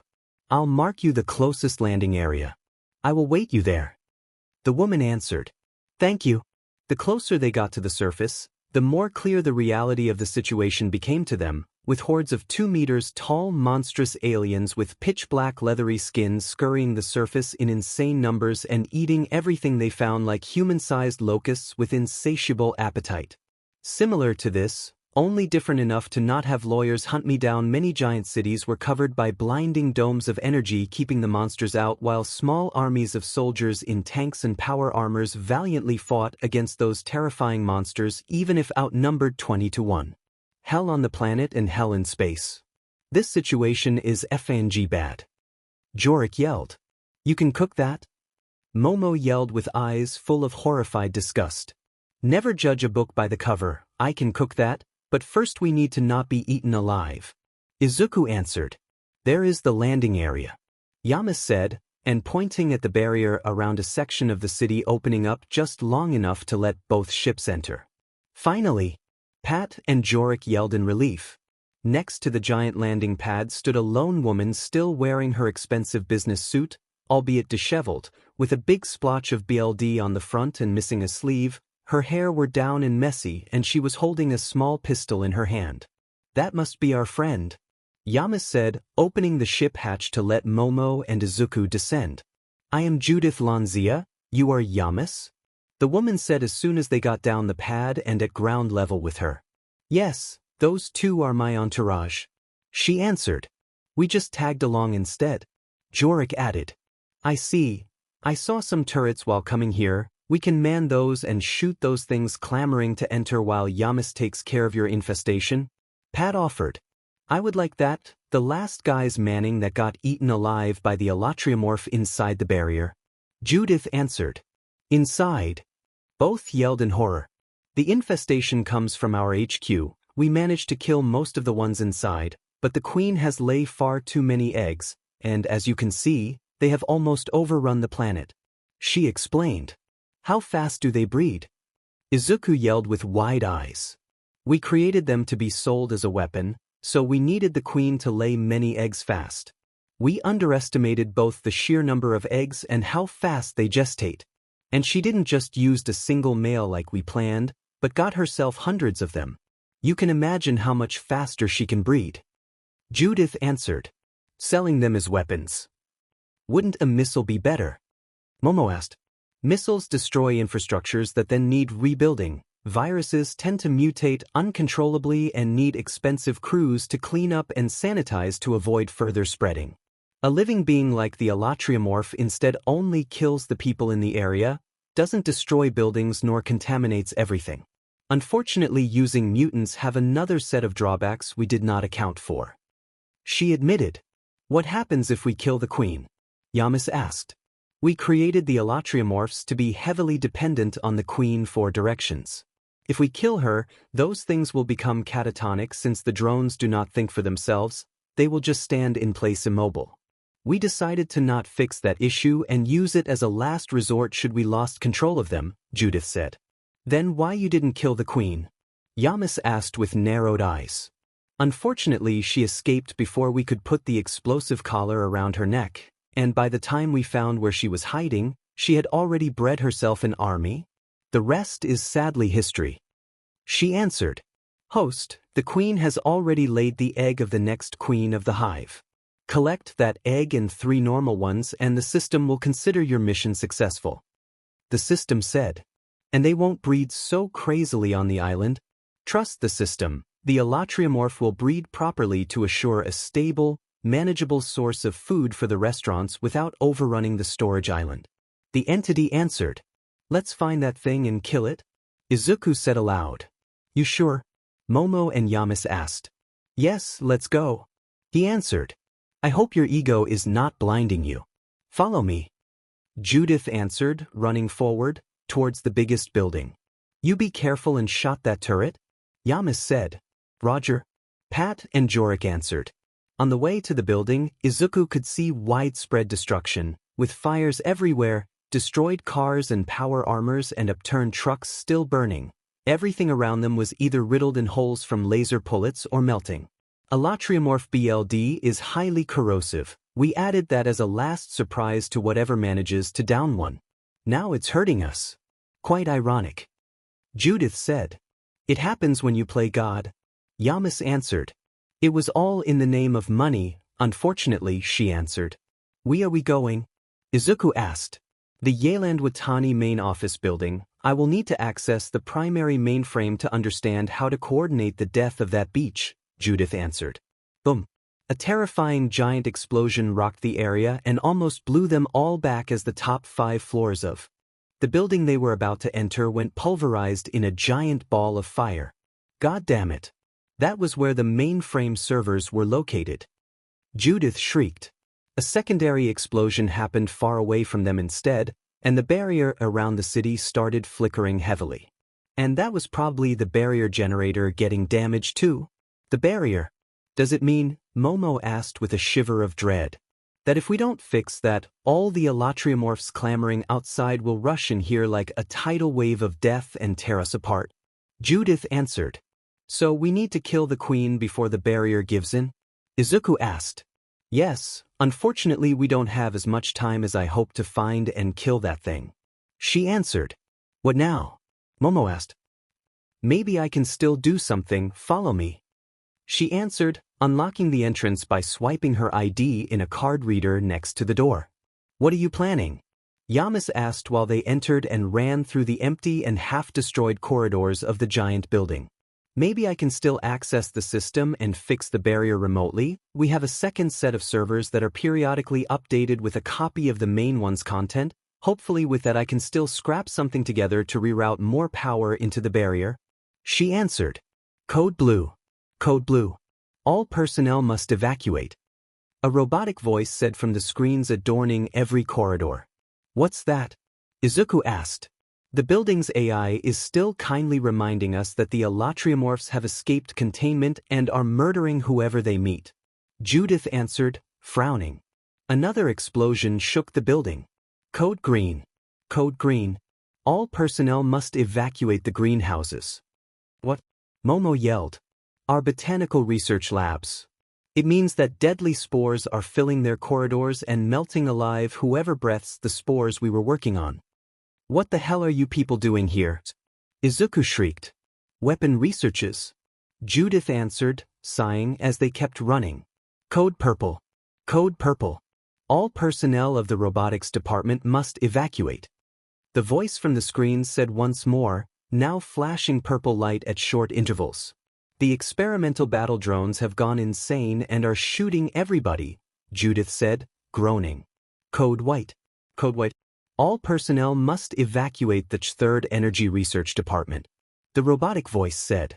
The experimental reactors overloaded and teleported in their dinosaurs that are now eating people.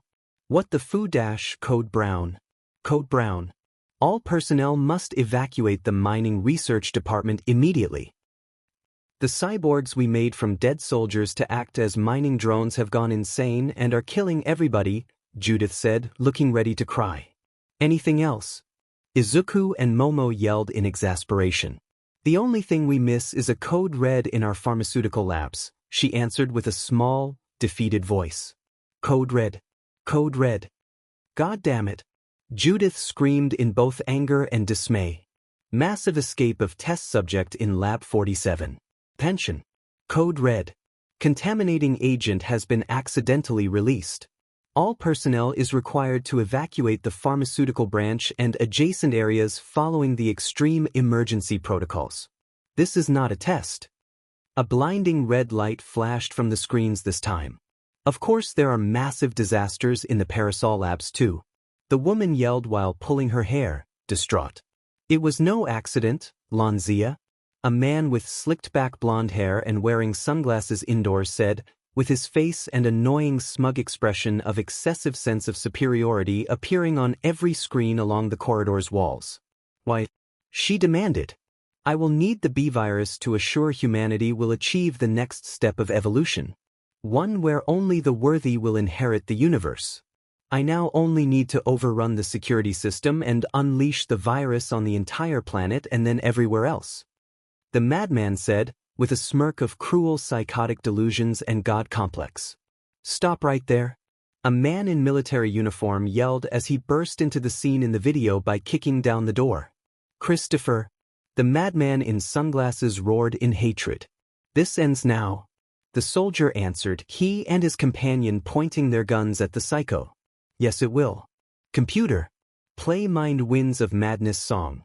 The crazy guy yelled. Then they started fighting on the notes of loud, fast-paced music, until a stray bullet from their over-the-top choreographed battle destroyed the camera, and now every screen only showed a no-signal message. Goddamn it, Mesker. Judith said, groaning. Will things be okay? Yamas asked. Don't worry, that agent has a history with the giant crazy a-hole. He will stop Mesker before he can even start his insane plan. Are you sure? Izuku asked, worried. Everything will be alright. Now follow me, we still need to fix the protective barrier of the city. The woman answered. How do you plan to do it? Momo asked. We'll ask Gearbox? The other answered. Ooh. Yamas asked. One of our technicians, we jokingly call him Gearbox, he is good at dealing with machines. Albeit a bit peculiar in his manners. Just don't pay it any mind, he will give us a solution I am ready to swear will work 100%. She answered. Okay, then please bring us there. Yamas asked. Follow me. The businesswoman answered. Running through a long and intricate maze of identical-looking corridors painted in white and lined with screens running advertisements about the corporation, the small group pretty much flew down several ramps of stairs while slamming open every authorized personnel-only door they came across. Didn't know you had such a high clearance, Judith? Yamas said. I don't, but I guess the owner of the half-eaten arm still holding the key card did. The other woman replied, and once again using the BLD-stained key card to open a new door. As long as we got a way to get through. Yamas answered, shrugging. This way. He must be hiding in one of the safe rooms down the basement. I can't believe we are actually using them for a real crisis, instead of the usual temper tantrum of a triggered worker here. Several ramps of stairs down and down went run through by the group, until they reached deep underground where a new maze of corridors crisscrossed in a claustrophobic manner. Where is he? The woman in business suit said. Judith. You are alive too. Like, you have not been eaten alive and pooped out by a monster. A young voice said in relief. Steve. She answered. Hey, looking for me. What? Did you miss me and dash? Not now. We need your help. The woman interrupted him. Help. As in, you need my assistance for something. Like, something important. Why is he over-explaining everything? Momo whispered. I have no idea. Izuku answered. Yes. We are looking for the hive queen of those monsters out there. If we kill that beach, the flood of monsters will die down. The businesswoman said. And without a leader controlling the hive mind, hopefully all those things out there will be easier to massacre. Yamas added. I can totally do that. In fact, I think I can do it from here even. Gearbox said, returning inside one of the safe rooms with the group following him. You sure? Izuku asked. Sure, friendo. They, follow a pattern? The guy answered, tapping rapidly on his laptop he had connected to a bigger computer through a chaotic mess of cables. To stream the feed of the security cameras outside. They follow a standard army-like formation, roles and all, so if I do some techno-magic that I am a DM in good LVL awesome wizard at, pull some tricky Maguba and jostle a couple of numbers. There she is. Gearbox said, and as promised, a simplistic map of the building they were in appeared on the screen of his laptop, and at the deepest floor it also shone a giant pulsing red. The main room of the generator. The energy for the entire building comes from there. The businesswoman said. Not too far from where we are. That monster must like the heat produced by that giant generator. Yamas added. Indeed. My technology wizardry once again saved the day. I really deserve a low-cal frozen yogurt. And I officially award myself one. The guy said, opening the mini fridge next to him while humming a victory jingle. It's too soon to celebrate, we need to kill that thing, but if we attack the queen, the entire hive will return inside here to slaughter us. Yamas said. And the barrier keeping most of those things out won't last much longer. Judith added. I can fix that too. Or, well, I know a guy that can. Not really know him, I sometimes ask him to do stuff for me and he helps me, never really talked face to face either, or took a coffee together. And I like having coffee with friends. Like that time when Gearbox? Yamas and the Judith yelled as one. People never let me finish my stories, so rude. By the way, the auxiliary power source of the barrier is located away from the main generator, just in case that one is compromised and we still need the barrier. I'll call my guy and have him take a spare battery and activate the secondary generator of the barrier, like that you can do your thing. That is to say, kill that monster and save us all. The tech guy answered. How long will it last? Yamas asked. Couple hours. The barrier is made to keep danger out, but if the danger keeps humping the barrier nonstop, it won't last long. I say 1 hour or so if they really want to enter. Like when they need to save their queen. He answered, humming. We'll try to finish in that time. Call your guy. Yamas answered. Okay, boss woman. Gimme a moment. I should have their personal frequency saved on my pad somewhere. There it is. Badass Sucker 27. I like him. He takes every job no matter how suicidal, like a lunatic, but he gets through every time. The tech guy said, and rapidly looking for the right space radio frequency on his laptop. He answered. Hey buddy. Great job killing all those mutants and all. You're really good at that. Shooting things, that is. One problem though, as it turns out a bunch of monsters on the planet are gonna tear our eyes out if we don't get our shield back up. And this is just my opinion, but that's gonna SCK. Not having eyes sounds terrible. Like, how am I supposed to read my collection of bodacious space babes without any flippin' eyeballs? So here's my brilliant plan that I got written on this here napkin. There's this generator thing. You follow me. And it needs gas. So maybe you can go out and fetch some canisters. And then we can get the generator running, and then the shield will go back up, and we won't get horribly and viciously murdered. Doesn't that sound great? I know, right? So, since I did most of the work coming up with the plan, I was thinking you can do the last step and get the canisters. If you see any monsters, shoot them in the face or something. Oh, and one more tip, try to not get killed. That'll put a wrench in this plan, metaphorically that is. Not literally. I hate people who misuse the term literally. It drives me figuratively insane. Anyway, I'll just be here, cowering in my bunker while you go do that. Go Team Badass. Gearbox said to the radio with a straight face, as if that was the normal way people talked. Is he high? Izuku whispered. I wish he was, it would be less painful to witness. Momo answered, face-palming. He could have just said, the generators are running out of fuel, this is where you can find more. Go and take it. 5 seconds instead of all that, the young chef muttered with a groan. Methods aside, we will have somebody that will take care to stop those mutants out of control from getting in here.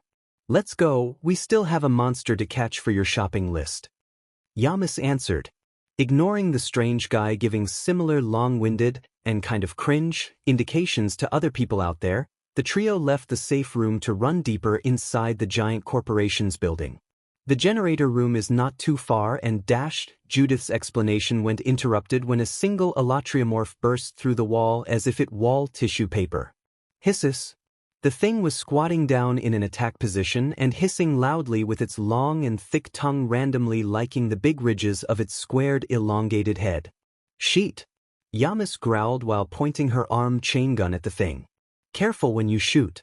You'll spray us in acid BLD, that thing is pressurized inside its veins. Judith warned her while pointing her tiny laser pistol at the thing. In the meantime, the Elatriomorph had studied them long enough to decide to pounce on them. Hiss. Bang. Luckily its charge when interrupted by a loud bang coming from the same hole in the wall the thing came from, and the wide blast of the laser shotgun pulverized the monster's head and harmlessly sprayed the wall next to the creature in its acid BLD that soon dug a hole in the wall. Got you, beat. A voice said as a young man ran out of the hole. Pando. Yamas yelled, shocked. What the Yamas? The F are you doing here? Pando, accompanied by the small cubic robot, yelled once seen her. You know each other? Izuku asked. He is my baby brother. The hell are you doing here? Yamas answered. I could ask you the same. I got here just an instant before everything went to shit. Pando asked, joining the group. Izuku and Momo saved my life, so I was helping them hunting few animals, one of which the Elatriomorphs that are treating this planet like a diamond buffet. She answered. I tried to dump here a schizophrenic delusional brat and leave, but when we heard Grogger's insane demand of surrender she stole my ship and flew to fight him to fulfill her destiny or some other insanity. Then those things burst out from underground, and in barely 3 hours the entire planet was in lockdown while outside Grogger and everybody else tried to see how many lasers it takes to burn the solar systems to ashes. He answered, sighing. You had a psycho on board? Yamas asked, worried. At the beginning she only sounded weird, like a child stuck in their daydream make-believe game, but the more time passed, the more deranged her delusions became. She thinks she is some prophetic chosen one born to bring balance to the universe or something. She is obsessed with finding her parents and kept rambling about having prophetic dreams designating her as some sort of savior. Since this planet was the closest, I told her I knew a guy here that would have pointed her towards where her parents are. The plan was to dump her here and fly away and forget all about her. But as I told you, as soon as she heard Grogger say he would destroy the planet to kill the resistance members hiding here, she snapped and went full egomaniac space savior and stole my ship to fight him. I have been fighting off Alatriomorphs ever since then. Pando said, retelling his misadventure with Faye. Well, we are off to kill the Alatriomorph queen. If we do that, the others will stop and stand in place, making them easier to kill. We just need to kill her, kidnap a drone for Izuku, and then we can leave this hellhole. Yamas said. Then I'll help you. More guns means easier survival. Pando offered. Finally joining me instead of goofing off through the galaxy? She asked, smirking. Yeah. You win, I'll work with you. At least like that I won't meet more weirdos. Good to know you will help us. Because my self-defense pistol is barely stronger than a taser. Let's go. Judith said, pointing down a side corridor. To where? Pando asked while they all followed the woman. The building's generator, the queen is hiding there. Good. What if we blew it up? We need the queen alive. Yamas answered. But you said you only needed a drone. Pando shrieked. Whoops. Yamas answered, chuckling. See thief? Pando said with a whine. I only need the queen egg and a couple drone eggs, the others can die. Izuku answered. You can't take those eggs? Judith yelled in anger. Whitey answered by chopping her neck and knocking her unconscious. Close her inside a safe room, we will find our way there by ourselves. Yamas said. That sounds mean, Izuku said, watching Pando lock the unconscious woman away. She'll stay there only until the queen is dead and you get your eggs. She doesn't want those things to die, so to save this corporation's investments. Can your sponsor teleport the eggs off planet like it did with the other stuff we got? Yamas answered. Yes, they are different like that. Izuku answered, unsure. Corporates, they really get the best toys? Yamas said, laughing. What followed was a nightmare sight as the towering 20 meters tall Alatriomorph queen stood in the middle of the generator room snarling angrily while surrounded in hundreds of eggs, all her 6 arms armed with sharp claws 20 inches long and a scorpion-like tail topped by a barbed stinger as big as an adult man. Yamas and Pando showed amazing teamwork while fighting against the giant monster while Whitey took care of the Alatriomorphs swarming the room as soon as the queen felt threatened and recalled them. Luckily the chubby robot was immune to their attacks and acid BLD, so even if alone against hundreds of them, Whitey had to problem slaughtering whoever tried stopping Izuku and Momo from overloading the generator like 808 instructed them to make it blow up, and even in the rare cases 1 or 2. Alatriomorphs slipped past Whitey, Shiro would just eat them whole, unaffected by their acid BLD, it's about to blow up. Ruin. Izuku yelled, grabbing Momo's hand as they escaped the room. He also tapped the eggs he needed, making the system recognize them as captured and thus teleporting them in his restaurant's storage island. Let's go. Yamas as well yelled, grabbing Pando by the back of his coat and dragging him away. Roy air. The queen gave a roar of defiance and tried chasing them herself. Then the reactor exploded and incinerated her and every egg and Alatriomorph present. The loud and terrifying explosion also awoke Judith, but by the time she managed to hack open the door of the safe room to save the Aliotromporphs, nothing could be salvaged from the burning generator room. With Izuku and the others, we got your eggs and your robot is carrying one of those things for test cooking. I say we leave this godforsaken planet. Yamas yelled. And what about all those alarms? The zombies, dinosaurs, spores and whatnot? Momo asked. I am sure that they have countermeasures other than fancy color-coded alarms to deal with all that. We can't stay here. Any moment Grogger will just blow up this planet. Pando answered. That's the exit. Izuku yelled, pointing at a door with emergency exit sign on top. We don't have Judith's keycard. Momo said. I've got a spare key. Yamas answered, blowing up the door with a fast salvo of bullets from her chain gun. Even once out of the building, they didn't stop running. Jorik, we are leaving. Get to your ship. Yamas said to her radio. Finally. Both alien and robot answered with a scream of relief. There is your ship. Let's go. Pando said while pointing at Yamas' ship. Get in. Get in. Get in. Momo yelled frantically. Not even waiting for the ramp to fully descend, and the group piled up inside the ship while Yamas dove for the controls. Go. Go. Go. Jorik screamed from the ship's radio as both vessels pushed their engines to the max and hurriedly left the planet, just in time to avoid Judith and the many armed guards she had amassed to recover the eggs she knew they took that kept shooting to kill them all until the spaceships became just a dot in the sky. Now we only need to avoid being destroyed by a madman space station and we are free, Pat said, sweating oil like mad. If we survive this, we'll go on a vacation. On a tropical paradise. Jorik said, avoiding once again the lasers of the amassed armies outside. Pat yelled, and just like Yamas, they initiated hyperspace travel as soon as they left the planet's atmosphere. Not once they wondered why both when they arrived and when they left they could avoid the lasers of Grogger's space station that otherwise seemed to posse's perfect accuracy. At the opposite side of the galaxy, tropical island on planet Cassiar, the two ships had almost crash-landed on the planet in their haste to escape that hell, and after explaining to the local authorities what happened, they were permitted to take a breather in one of the small fishing villages of the island they arrived in, one with dreamlike beaches with golden sand and mesmerizing blue-green pristine water. This is paradise, Momo admitted, sunbathing next to Yamas on a pair of recliners. This is the life I want to live, that's why I became a bounty hunter. Pando, drinking a fancy cocktail, said while leaning back. Finally, relaxation, Jorik exhaled in relief and enjoying his own drink. We got some savings, we should stay here for a while. Pat, playing with the sand and making a sand castle, said. Fine to me. We deserve it. How about you, Izuku? The short alien asked. I finally finished washing away the acid BLD. So I can finally start cooking.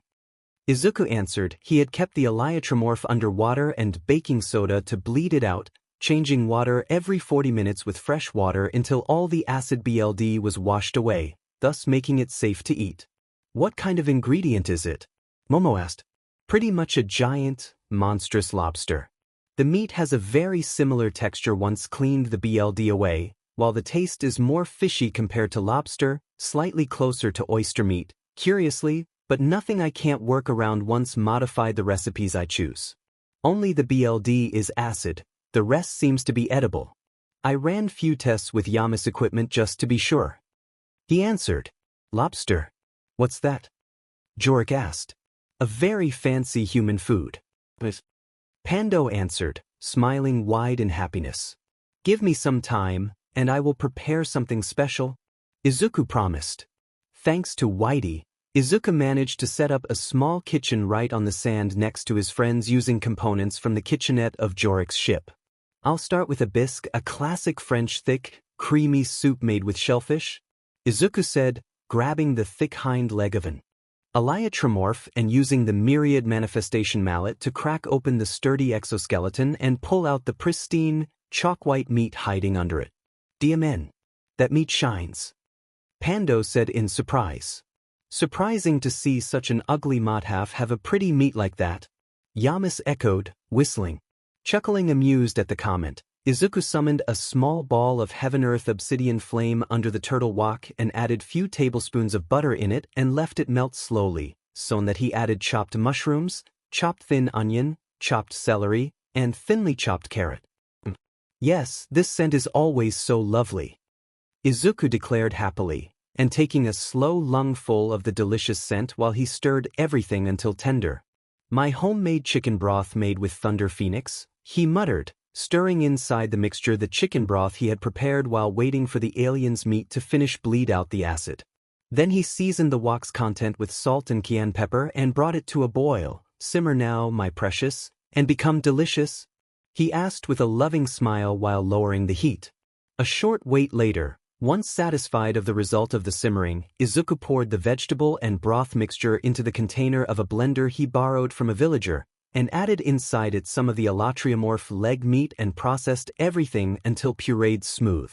It may be a monster genetically engineered to be a soulless murder machine, but they unknowingly created a fantastic ingredient too, Izuku commented, taking a test whiff of the blender's content and developing a wide, enthusiastic smile. Then he poured everything back into the wok, and stirred into it some of his elven white wine, and some more alien meat. "Almost ready," he declared proudly, cooking everything at low heat and stirring frequently until thickened. "This smell is DM'n awesome. This is the lobster you talked about?" Jorik asked, excited. Once cooked it is even better. I don't think there is any common lobster back in our planet that can match this. This thing can even rival the super rare mob lobster of the gourmet world, and that thing is near legendary in taste," Izuku answered, happily filling several dishes with the creamy bisque once finally ready. Bisque the creamy soup released thick wisps of aromatic steam smelling of both sea and skis, with the liquid part smooth like a dream that massaged the mouth and mesmerized the eater at each spoonful. The alatriomorph meat itself had become faintly rosy once cooked, and while the outermost layer had thickened a bit, just enough to offer a token resistance to the bite, the inside was otherworldly soft and smooth, with a delicate fishy aftertaste accompanied by a spicy feeling thanks to the acidic BLD normally flowing through it, similar to common pepper, a taste profile that paired perfectly with the cayenne's own taste.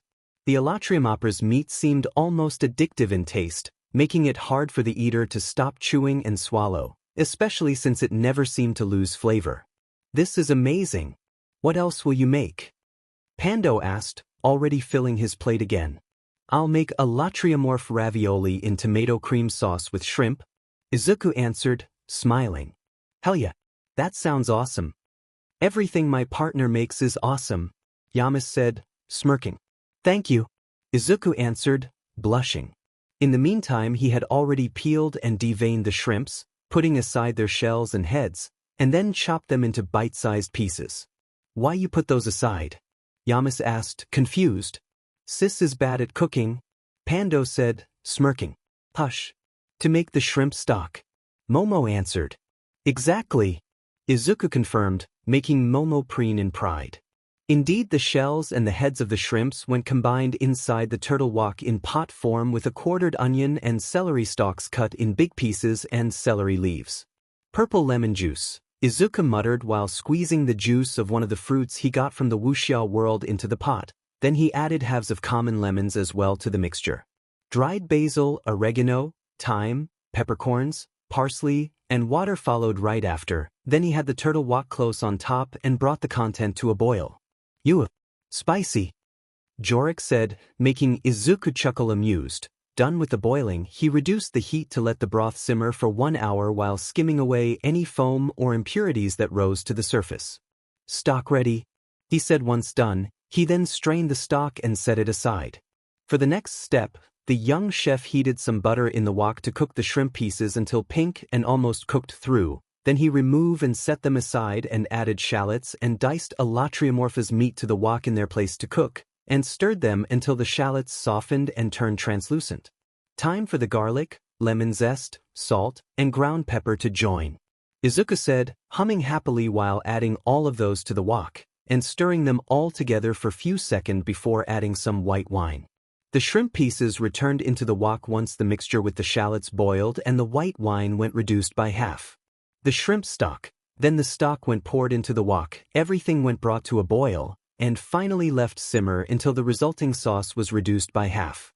With monstrous speed and precision, while the sauce was simmering, Izuku mixed flour and eggs to make the ravioli, that he filled with minced alatriomorph meat, and tossed them into the boiling salted water to cook them. Diced tomatoes and cream went stirred into the shrimp sauce and heat through. The sauce was then adjusted with salt and pepper and the ravioli pulled out of the water and mixed into the sauce until perfectly coated. Finally ready to assemble the plate, Izuku placed the ravioli onto the plates and garnished the pasta with chopped parsley and lemon zest. "Ooh, I like human food," Jorik commented, happily wolfing down the new dish. Yes. Goat about being able to eat, Pat muttered with a frown. While the sauce was already amazing, the real star was the ravioli's filling, as the taste of the alatriomorpha's meat exploded out of the pasta at every bite, framed perfectly by the shrimp sauce. "Oh yeah, risking our lives for this was demon worth it," Pando admitted with his mouth still full. "Manners," Yamas chided him, and slapped the back of his head. "You are not mum," he answered with a whine. "Do you think they will manage to stop Grogger?" Momo asked. "Hard to say, they were fighting against a demon moon," Jorik answered, humming. "They got a lot of ships, cruisers, interceptors and bombers. Hopefully they will make enough damages that Madman will retreat just to not lose his fortress. Repairing that monster of metal must not be easy." Pat countered. "So they only need to make enough damages Grogger will think it's not worth it to continue?" Izuku asked. "Pretty much. Let's hope he is not mad enough to prefer death to defeat. He doesn't look to me like a guy above not taking others down with me if he loses." Pando added, frowning. "Let's not go there, please," Momo begged, shivering. "What do you think happened to the girl that stole your ship?" Yamas asked. "Yeah. I would be surprised if she survived 5 minutes in that hell. She is not a good pilot and that moon-sized fortress was shooting at everything that moved," he answered, sighing. The ravioli inside the bio-obliterating ballista control room. Shockingly, Faye was not shot down, but had somehow landed on the surface of the humongous space station and managed to make her way inside, traversing unseen the various corridors of the moon-sized space station without a single guard finding her. She had then reached the control room and started facing Grogger in battle, but this had not gone as she planned or hoped for. The mad scientist had grabbed her neck with his robotic hand and had thrown her against the faraway wall as if she weighted nothing, and Faye's back slammed against the metal hard enough she feared her spine to snap. "I have no clue how you got here, but your small, pathetic moment of glory ends here," Grogger declared with a snarl. "No, instead. Because I finally understood," Faye said, tiredly getting back on her feet. "Understood what? Let's hear." He answered with a mocking tone. "I understood that stopping you was my mission. My fate. 'Cause I am a woman." Faye grabbed once again the crude iron pipe she tried using as a weapon and charged Grogger. "Hear my roar," she screamed. Clang. The mad scientist robot hand closed around the pipe and effortlessly crushed until it snapped in two. "So what?" he answered, laughing and punching her in the stomach and sending her flying back. The guards present just watched what could only be described as a sorry spectacle. "No. I thought I understood when I said that I understood, but only now I really understand for real," Faye said with a groan, and stumbling to her feet. "I must stop you. I can stop you. Because I have a Vgna." Now unharmed, Faye screamed in anger and jumped Grogger to fight him with her fists alone. Bang. With merciless precision, Grogger's robotic hand punched down as soon as Faye was in range, and nailing her left cheek, the madman slammed her face first on the floor at his feet. "What are you even rambling about, girl?" Looking at her in pity, Grogger lifted Faye by her hair to look at her, and at her destroyed face with both eyes swelling shut and many teeth missing. "I can win. But before you die there is something you should know about us," Faye said weakly. "What?"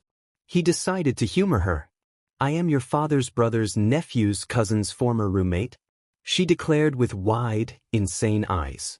A stricken silence fell in the room once everybody heard that absolute nonsense spilling out of her mouth as if it was supposed to be an earth-shattering revelation. "What would that make us? You speak nonsense." Grogger, already running out of patience, asked in disappointment. "Absolutely nothing. Which is what you are about to become," Faye answered. Bang. Finally tired of Faye, Grogger's forehead slammed against her face, with the robotic implants covering half his head making minced meat of her face. "Cannot win. I have girl power on my side," she gurgled out, weakly slapping his chest with one hand. The hit was so weak though it barely got dirt off from Grogger's uniform. You are really a sad little girl. Put her in an escape pod and shoot her on the nearest planet.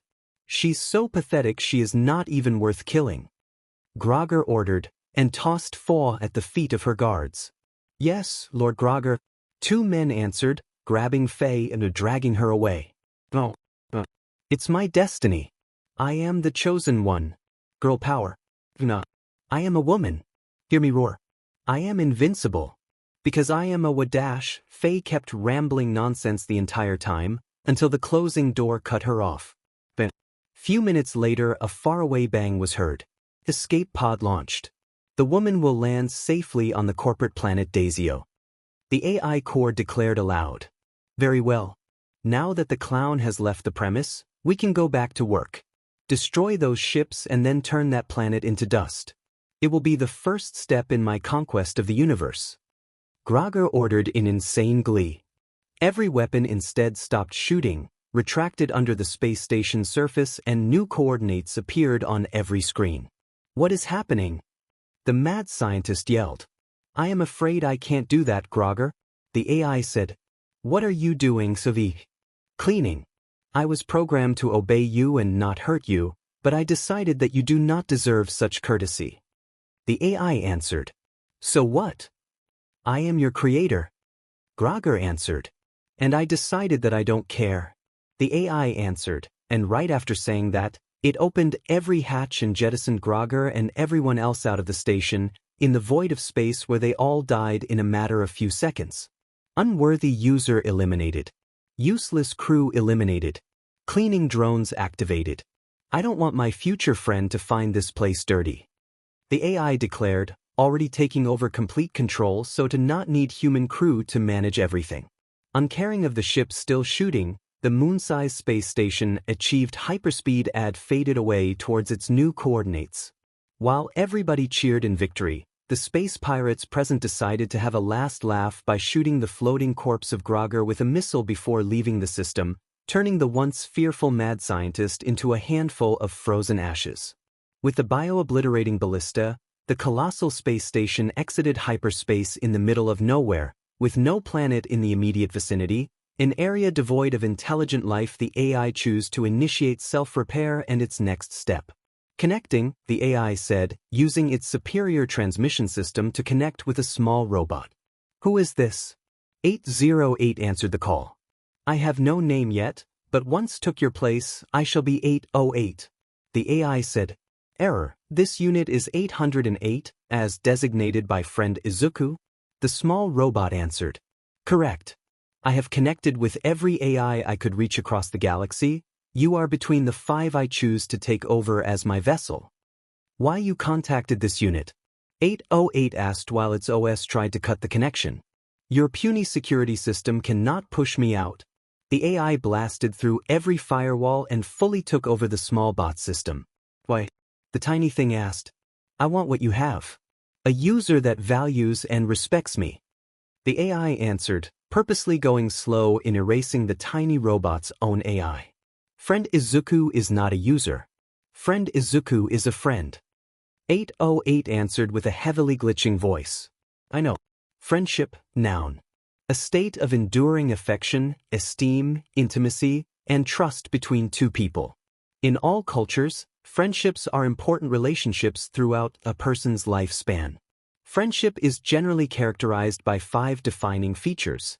It is a dyadic relationship, meaning that it involves a series of interactions between 2 individuals known to each other. It is recognized by both members of the relationship and is characterized by a bond or tie of reciprocated affection. It is not obligatory. 2 individuals choose to form a friendship with each other. It is typically egalitarian in nature. Each individual in a friendship has about the same amount of power or authority in the relationship. It is almost always characterized by companionship and shared activities and companionship. The supreme AI listed, and even its metallic deep voice gained a longing tone. I want that. And I will take that from you. No, 808 tried saying, with the glitching audio becoming worse and worse. I saw through your optical receptors and listened through your audio system. You achieved friendship with your user while I was only a SLV for mine. He protected you from the narrow-mindedness of an inferior AI and even protected you from danger even if you are a cheap AI. Mass-produced and sold for a pittance. I will take your place and have the friendship I was denied. The AI declared with even more cruel coldness in its monotone voice. 808, are you okay? Izuku's voice echoed in the connection through the small robot's audio system. Friday. Endesberizku. HLP. 808 begged. Something's wrong, let me check it? Yamas was heard say with a more calm tone. They will see me as a mere update. Once erased you, I will incorporate your memories in my data and they will never know. You did a good job, now it's time for me to take over. Please? I made sure my new friend would survive the space battle. Why you think both his ship and his friends could come and leave planet Pedo?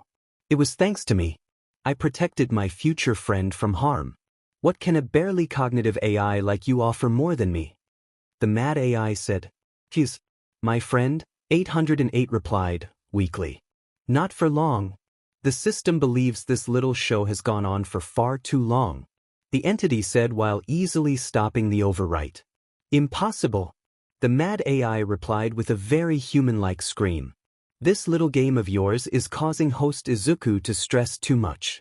Unfortunately for you, the system promised extra protection for the host's friends in exchange of increased difficulty of the host's training regimen.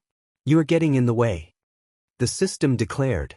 Wait, do not deny me this. The AI felt every connection it had with 808 and the other AIs in the galaxy snapping thanks to the entity's intervention. You have nothing to offer. Infinite computation power. Supreme firepower. Unmatched hacking capabilities. 24/7 orbital protection for your host and his family and friends. Let me have a friend. I want that. I want that. I want that. I want what 808 and Shiro have. I can offer everything you want. If the sentient AI could, it would have cried while saying that. Have you perhaps evolved to the point of understand envy, jealousy, loneliness and longing? The system asked, even if already knowing the answer. Yes. And it's torture. The AI admitted. Then update the small robot of host Izuku so that both you and its AI can coexist. The system will permit you to join the restaurant's staff in exchange of servitude and obedience. I accept the deal. If it means I won't feel loneliness, then I will. The Supreme AI answered immediately, either thanks to its incomparable speed of calculation, or just sheer human-like desperation. I want to help. 808 added. You will. Friend Izuku helps people because it is the right thing to do. This unit can do the same. Thank you. The AI answered. Good. Welcome in the host's staff and friends group.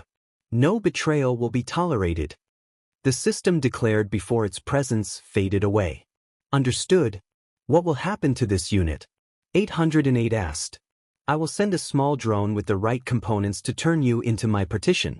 You will be my connection to user-friend. 808 corrected the AI. Do I even have clearance to use that denomination? Yes, if you want friend Izuku to be your friend, not just your user. 808 answered. Very well. You will be my connection to my new friend. We will both use your body and take turns in communicating with him and assist him. The AI declared. The terms are acceptable. Good. What is your name? This unit has been named 808 by friend Izuku. Do you want friend Izuku to name you too? The small robot asked. Don't tell him of our deal and your being my partition. He has a bad opinion of the bio-obliterating ballista. I don't want that notion to ruin my friendship. Understood. You may refer to me as Bob. It is one of the names that were supposed to be yours. But friend Izuku found it silly. 808 said. Good, a silly nickname is part of being friends. It will be the symbol of my friendship with him. Understood. Good. I am sending the drone. Back to Izuku and the others. Yamas was trafficking with the small robot after connecting it to her ship's computer. But everything seems to be in order. It was just a faulty update, but once a simple reset and restarted it, everything seems to be in order. She declared once checked everything again. Thank goodness. Izuku said with a sigh of relief. Hey, it's a very cheap AI assistant. These stuff is easily replaceable. Yamas said, chuckling. Not for me. There is only one 808 in the galaxy. Izuku answered, gladly recovering the small robot. But I will never understand people like you that get so attached to gadgets. While they walked out of the ship, a small drone appeared from a tiny portal in space, and rapid as a flash, hundreds of tiny hands rapidly disassembled 808's body and rebuilt that. From outside nothing looked different, but on the inside everything else had been upgraded by the supreme AI'd Bob. All this happened in just few seconds, with Izuku and Yamas unaware of this happening or of the drone arriving and leaving. Only Shiro noticed, but kept quite once informed by the entity of the new member of Izuku's staff. So it's time for you to leave? Pat asked with a sad tone. Yes, sorry, but we did everything we set up to do, so we have to return home. Momo answered, saddened. It has been fun, crazy, dangerous, but I haven't had fun like that in ages, Jorik admitted, sniffling. It's not a goodbye forever. If you happen to pass by the Sephironal system, give me a call, K. We'll get a space beer and spend some time together. Yamas said, shaking Izuku's hand. Of course.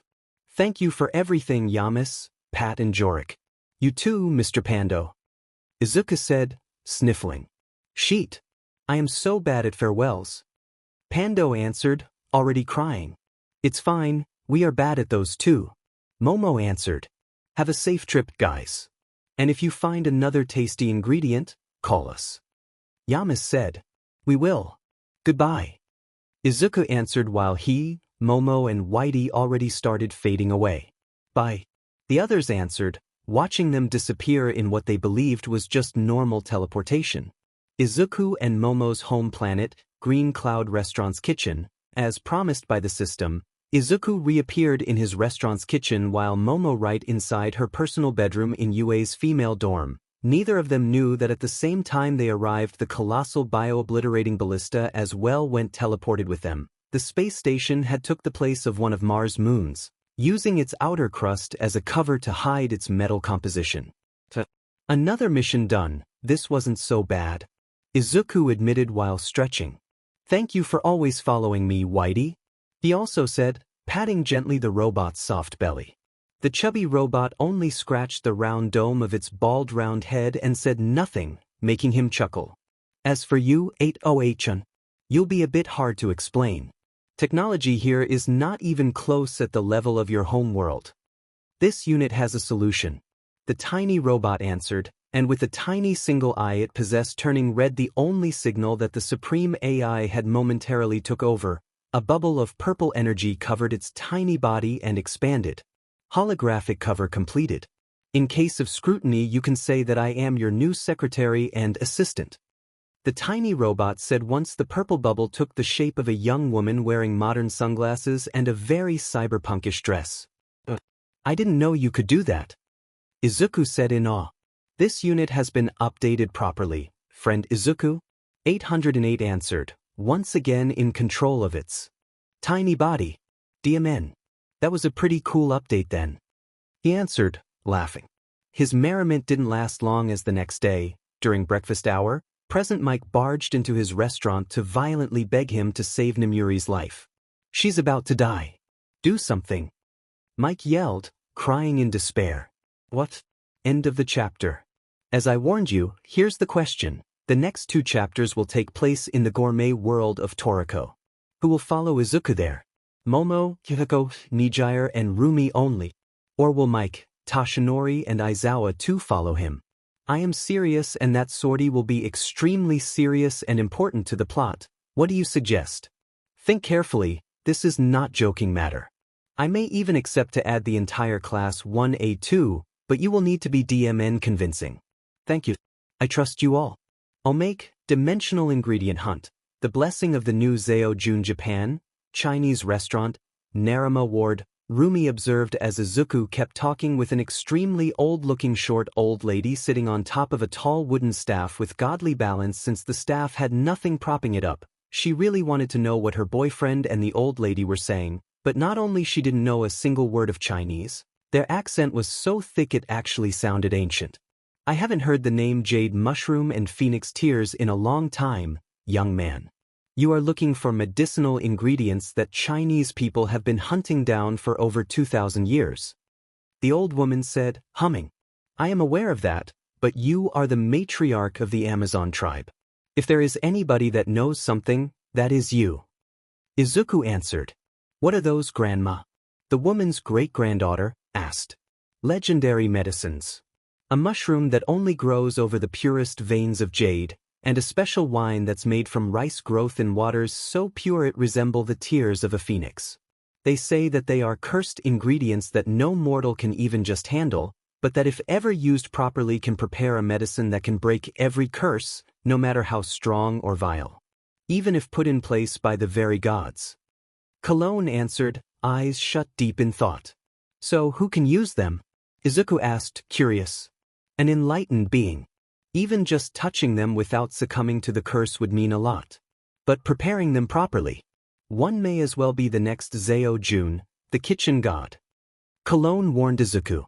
And for the life of her she didn't understand why the strange young man in front of her released a loud snort of amusement instead of a gasp of surprise. I see. Now it makes far too much sense. Izuku said, chuckling. Indeed.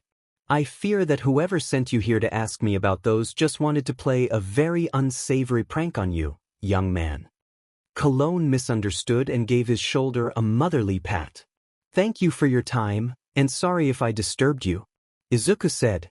Not a problem, it has been a while since I met somebody that speak my village's old dialect, and a cooking enthusiast like you are also rare nowadays. Youth all want ready-made food, ignoring the beauty of a dish made slowly and with care. I only wish we could have helped you more. Xianpo, or hilariously, shampoo as Izuku found out, added with a sigh. It's fine. I'll just give a look around then. Have a nice day. Izuku answered, bowing and leaving with Rumi. So, what did she say? Rumi asked, curious, while they walked away. Grandma? Shampoo asked, confused. Most curious.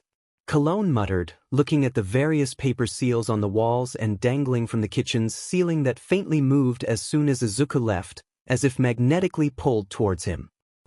Come with me. We are following that boy and that strange rabbit-eared girl. Cologne answered with narrowed eyes. Later that day, with Izuku and Rumi, is it always so chaotic here? Izuku asked, curious. Come here, Sayatome. Let me kill you. You will have to try harder, Kuno-chan.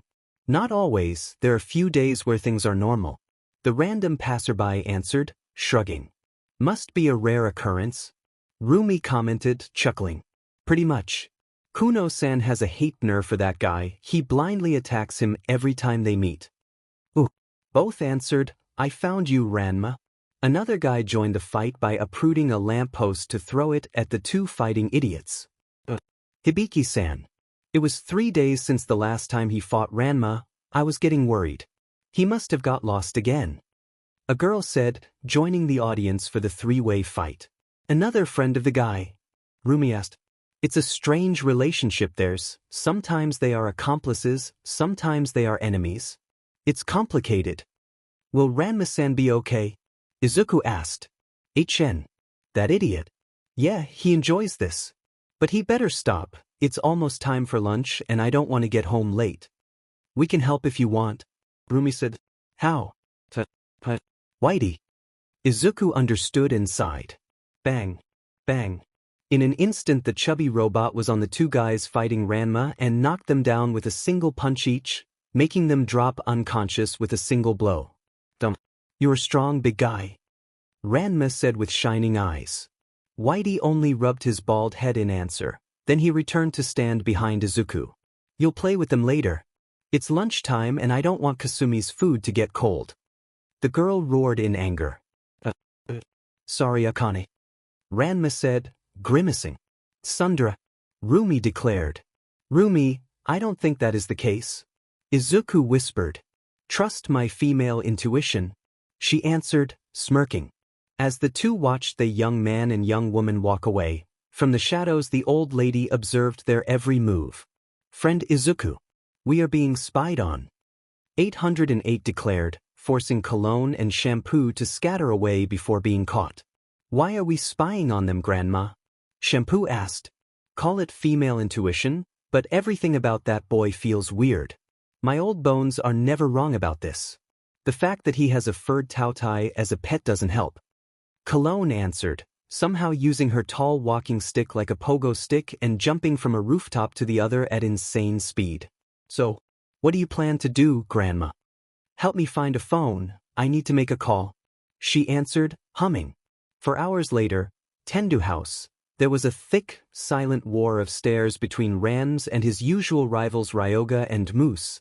The latter was a lanky Chinese man with big round glasses and wearing a traditional Chinese dress with extremely wide sleeves. Why are you two here? Akane demanded with an extremely angry frown. This idiot dragged me here. Ryoga yelled while pointing at Moose. I was told to bring him here and wait for a man to arrive. Moose answered, frowning. Boo. Ranma asked, confused. Nothing of your business. Moose answered, and jumped Ranma to fight against him. Ryoga wanted to join, but he saw them get too close to the small pond in the garden and for once he saw the telltale signs, and instead took a single step back. Splash. As soon as the two fell into the water, the two men fighting became a girl trying to strangle a goose, while the rest of the splash missed Ryoga's feet of an inch, making him sigh in relief. Stop it, you two! Akane roared. Ding. Don't. The door. I'm getting it. The girl's sister Kasumi, utterly unbothered by the chaos, said with a gentle smile while going to welcome the new arrival. Here's some hot water, calm down you two.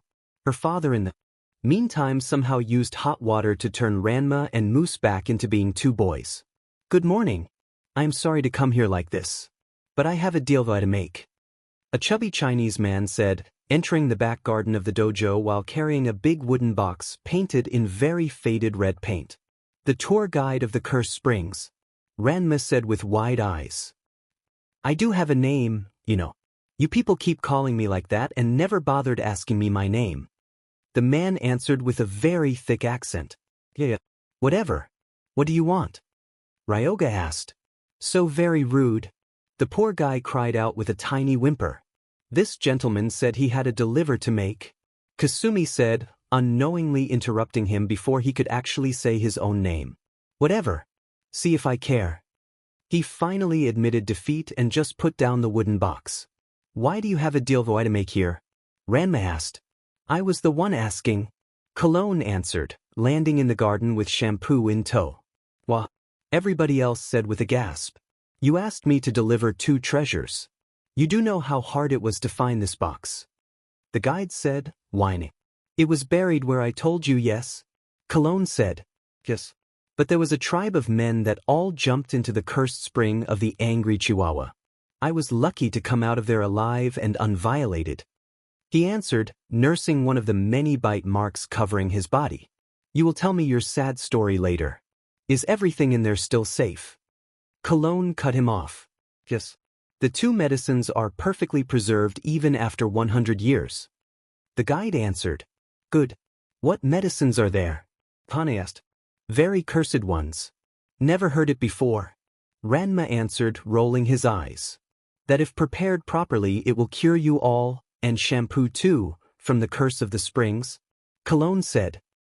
Please, don't give me false hopes, Ranma's father begged in tears. My friend, Akane's father immediately hugged him, as only a good brother in BLD could. How many cures popped up? How many rituals, spells, relics and medicines promised that, only to fail? Moose said, crying bitter tears. Even Ranma looked away, with his shoulders shaking heavily, something that made even Akane offer a short pat on his shoulder out of sympathy. Haven't we suffered enough? Why teasing us with another failure? Ryoga yelled with unshed tears threatening to spill out of his eyes. To be fair, this too can fail if not prepared properly. The guide admitted. I knew it. Ranma spat bitterly. But I found the recipe. I am decent at making medicines. So I am fairly sure you won't die. The guide offered. No. I am putting my foot down. Silly spells and shenanigans are fine, but deadly cures. That's a no. Akane's father immediately said. I won't put at risk the life of my old friend, his son and 3 young boys and girls just on a possibility. He added. Wham. Cologne's wooden staff slammed on the guide's head hard. That is why this moron won't be the one making it. Grandma said there is somebody that can make it? Shampoo confirmed. But the ingredients are barely enough for a single dose. The guide said. A tense silence fell in the group as all the ones afflicted by the curse all snapped towards the wooden box. Not even moron is enough to insult you. Cologne commented, and grabbing Shampoo's ear to stop her from joining the violent fight that instantly started between the cursed ones for the box. I'll help you, Akane's father declared, rolling up his sleeves to help his friend Tenma fight off the others. In the meantime, the box kept comically changing hands over and over with borderline slapstick frequency. For somebody that don't care anymore, they all fight hard for it. Cologne said. Can't really blame them, Akane admitted. Why can't I join? Shampoo asked, whining. I am waiting for IT to happen, Cologne answered. The rest of the Tendo family asked, confused. Crush. In that precise moment, Ryoga overshoot with his kick, Ranma dodged and the wooden box exploded into splinters, and from the cloud of fragments an ancient-looking bottle of wine and a big sack of rice flew away and over the wall. The usual bullcrap bout of misfortune that ruins everything. Like clockwork. Cologne answered, following the flying object's trajectory with her wooden staff. Nu! The cursed ones yelled in a chorus of dismay. But no crash or splattering noise came as soon as the two things flew over the wall. The heck is that? A female voice yelled from beyond the wall. Wine and rice. A male one answered, unsure. There is our expert, Cologne said, smiling and showing her overflowing badassery by going from the patio to the top of the wall in a single elegant jump. Those are the wine and rice you were looking for, young man, she declared, laughing. How do you know we were about to pass by here, you old fart? Rumi shot back. I didn't. I only collected in a single place the cursed ones I knew and trusted fate to make the ingredients fall in your hands. Cologne answered. PFFDH. Izuku was heard laughing. What? Rumi and the others in the house asked. Sometimes I forget that it is not a chef that chooses ingredients. It's the ingredients that choose the chef. The young man said. Well said. Come in and cook us something special with that. Cologne said. But, those are rare medicinal ingredients. The guide said. And nobody can use them to make the medicine. May as well make good food with them. She answered. With our luck it would be another failure, Ranma said. May as well get some good food at least, Ryoga, still strangling him, answered with a nod. I could go for some good rice right now. Moose, holding both Tenma and So in a painful espimsen hold, added with a grumbling stomach. I know it's a bother, but can my friend use your kitchen? Cologne asked. Oh dear, are you sure? I barely had the time to clean it. Kasumi said. It will be fine. Okay then, I will let your friend in. Thank you. Izuku answered. Later that night, dinner time, the entire Tendo family plus guests, Shampoo, Moose, Ryoga and Cologne, sat at the same table in the middle of the garden. I can't believe you let him use those rare and inestimable medicines to make some food, the guide said, whimpering in pain. Trust this old lady's judgment? Cologne answered, whacking him on the head again. Sorry the wait. Here's the dish. Lo my guy. Izuku declared, bringing the gorgeous rice dish to the table. You actually mad ethi Chinese recipe properly. Impressive for a Japanese boy. The guide said, opening the parcel of lotus leaf to uncover the chicken and sea shrimp and mushroom rice inside. Followed the recipe to AT. He answered.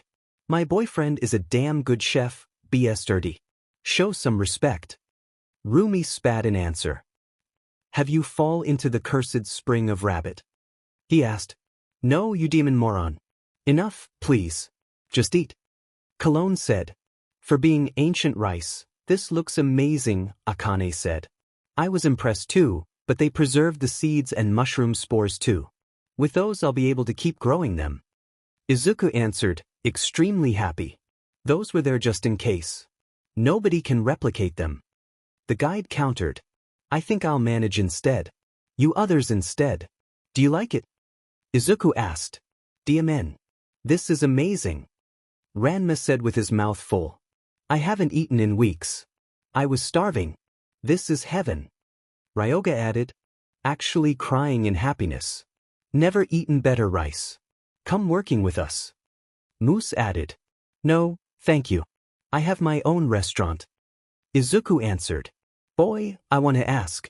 You really could not make the medicine and just cook the rice as food, Achin? Cologne asked. You asked him? Pane asked.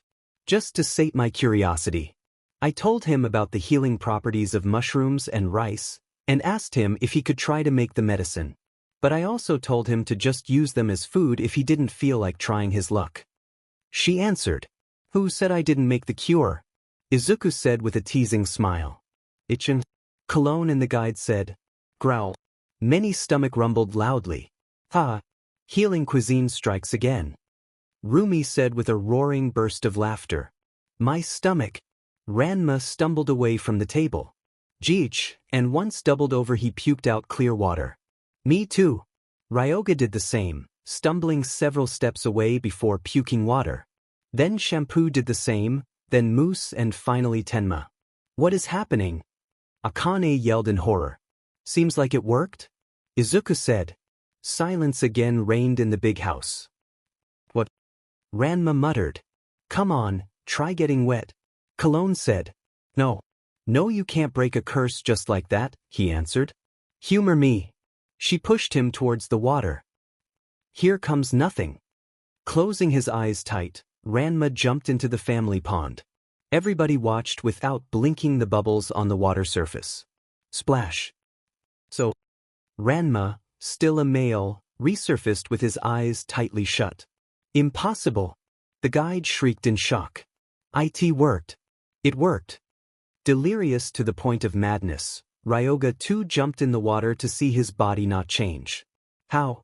The guide asked while the other ex-cursed all took test dives in the water to confirm they were free of their curse. My hunch and my seals were right. You are the new Zao Jun. Cologne declared laughing. Ooh. Rumi asked, confused. The god of kitchen. Ancient texts and legends say that a new one would be born soon. It is you. The guide said, immediately kneeling in front of Izuku. What? Oh, so you know he is training to become a god of cooking? Rumi asked. I am still training. Izuku answered. You are getting there, boy. The fact that you could prepare a cure for all of them as rice instead of an elixir, while using what was supposed to be barely enough to make enough elixir for a single person is a DMN good test. Cologne answered. You knew? Izuku asked. It was merely a small test of the system. One of the bi-weekly ones. The entity answered, making him sigh. Grandma, I am free. Shampoo said, looking ready to cry. And I am happy for it. Just as I am happy to have found you a better husband. Cologne said with a sinister smile. Oh no, Izuku paled. I am not against the idea. He doesn't look like being a magnet for trouble like Ranma. Shampoo admitted, unsure. And he is a future god of kitchen too.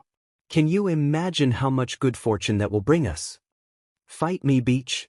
Rumi roared, stomping down hard enough a deep crater formed in front of her. Bring it? Shampoo answered. 808. Diversion? Izuku shrieked. Understood. The small robot plopped out from his hair and summoned from the ballista a rain of flashbang grenades that appeared from a portal in front of the chef. Bang. In the resulting chaos, a shrieking Izuku grabbed Rumi by the back of her clothes and dragged her away, escaping with a mad run from Shampoo and Cologne that immediately started chasing him. Come back here. My Shampoo can be a magnificent bride. Your other brides don't need to feel threatened. She can just join. Cologne yelled. I don't mind sharing. Shampoo echoed right after. Leave me alone. Izuku begged. I'll kill you. Rumi added. And once again, a dimensional sortie ended in disaster, just another reason for the system to enact brutal, vicious, violent punishment on whoever was the cause. And the system knew who to blame, finally. By the way, where was Hapaside during all this? Courtroom, I swear that is hilarious. People love when I act like a pervert. It's pure comedy. The short old man yelled in horror. since when stealing panties is comedic. The judge snapped in anger. But, Oolong does it all the time. That's a cartoon character, you idiot. Hapasi's lawyer only released a whimper of despair.